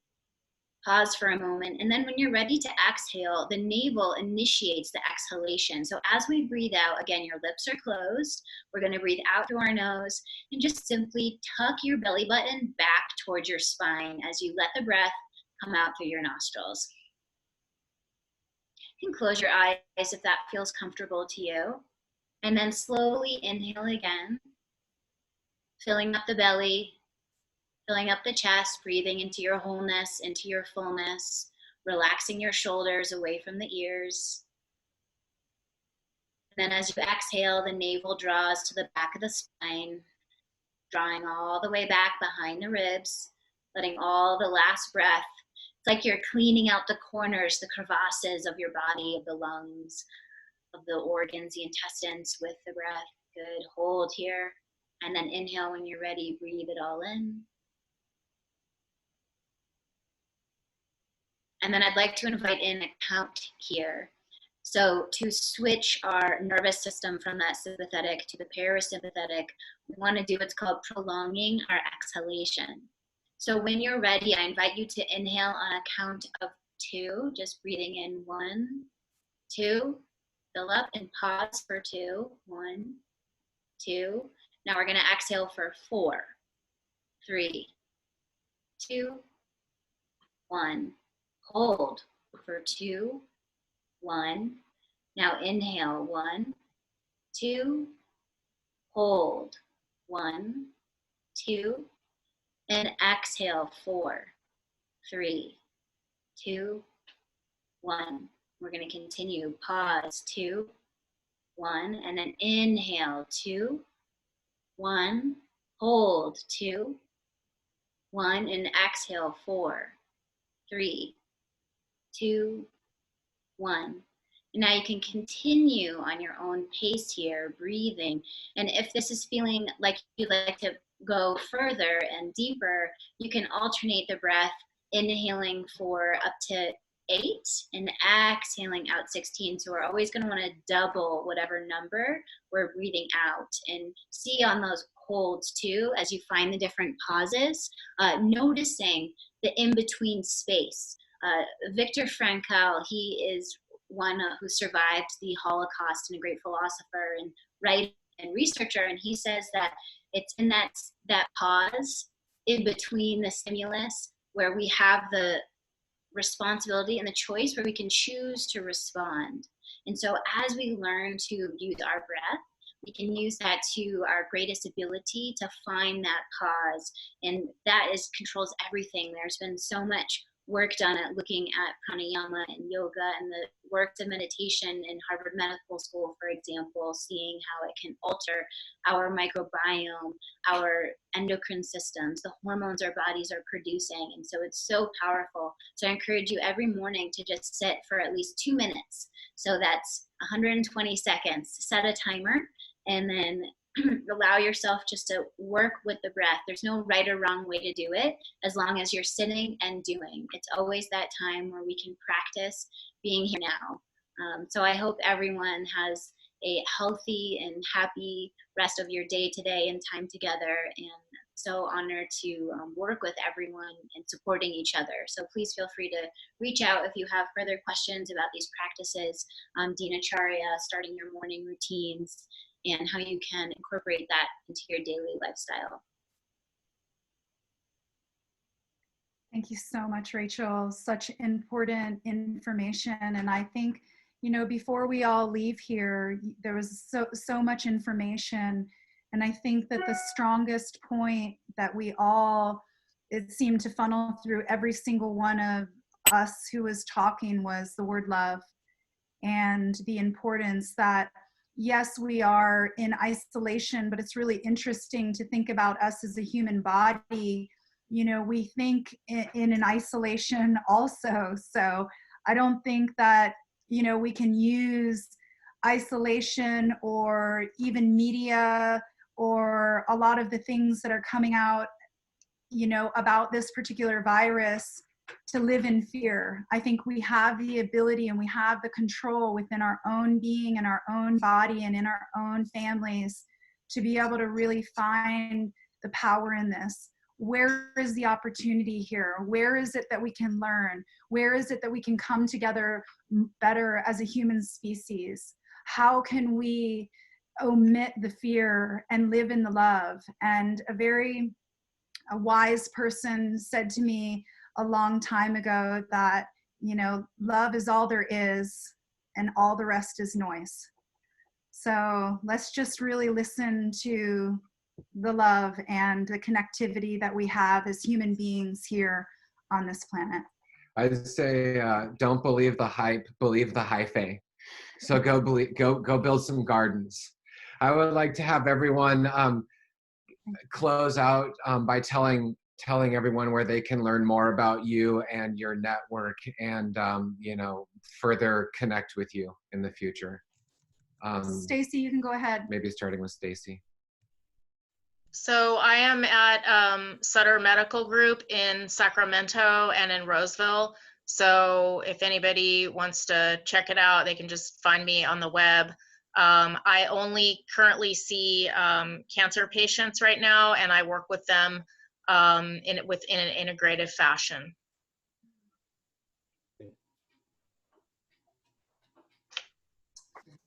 I'm jhergmd@gmail.com, and I'd welcome anybody's questions or comments. I'm in practice in Sebastopol. So again, jhergmd@gmail.com.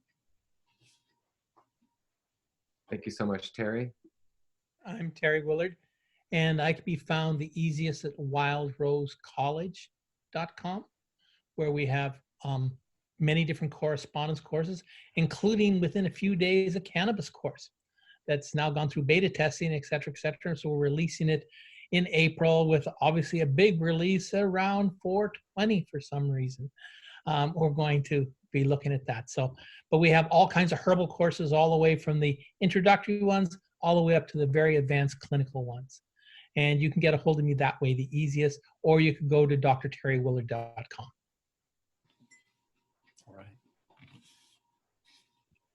Leighton, how can people find you?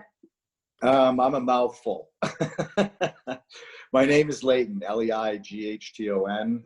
You can get me at Kingdom Aquaponics, LLC.com. Probably the easiest place to find me is Instagram. Again, Kingdom Aquaponics, LLC. And then I can pass along emails from there. But thank you guys so much for putting this on. And I think you really said some beautiful things today. And I bet a lot of people got some good information. So kudos to you guys. Big ups.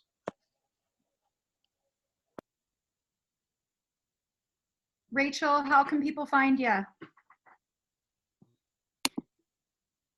And Josh, so I am at Rachel, RICHAEL, at Ganjasana, GANJASANA.com, and just www.ganjasana.com on social media and everything. And so, yeah, I would love to connect with everyone. So please feel free to reach out. Thank you so much. And our amazing, wonderful, unbelievable host, Marcus. Thank you so much. You have offered us your channel. You continue to trudge forward on good information for people. You've been an incredible leader in this cannabis industry. And I've always called you an incredible conduit to all good things too. So I don't know if you wanted to have anything to say or how people can reach out to you, but we just want to thank you from the bottom of our hearts for holding this channel and for us to be able to go live on YouTube to everybody today. You're the dude. Awesome. Well, listen, thank you guys. It was great to have a panel that I didn't have to moderate or talk at all. That was the least I've ever spoken in one of these couple-hour conferences. So I do appreciate that. And I appreciated meeting all the new people that you guys brought in, both Josh and Kelly. So thank you for that. It was nice to see Ethan, as always. And yeah, you guys know where to find me. I'm right here on Bubbleman's World. May the full melt bless your bowl sooner than later. Peace out.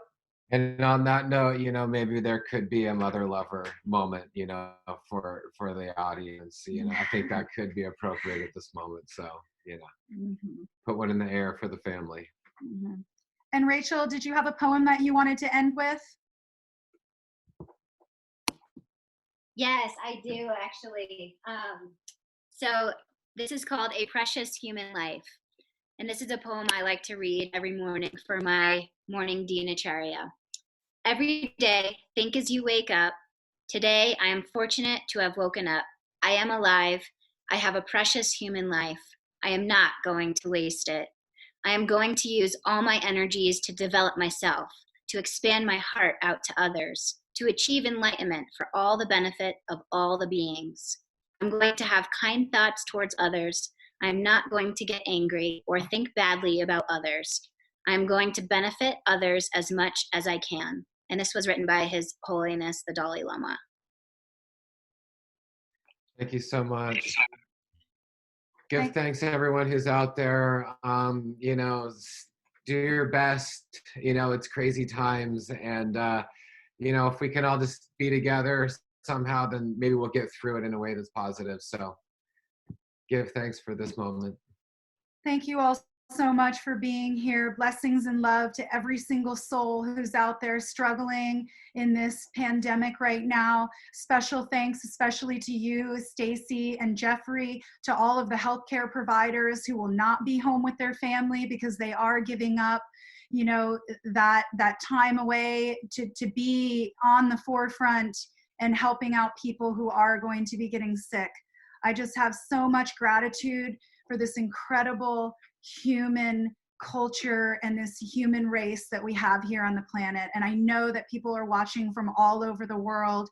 Thank you so much. We will continue to have these series, and just go out there and inspire, inspire, inspire. And thank you, Terry, for all your years of herbal knowledge. We appreciate you entering our community here, and you're a wealth of knowledge. And, you know, thank you so much to your whole family, because, you know, you have a legacy underneath you, and we acknowledge that. So thank you. Blessings, everyone. Take care. Thank you so much.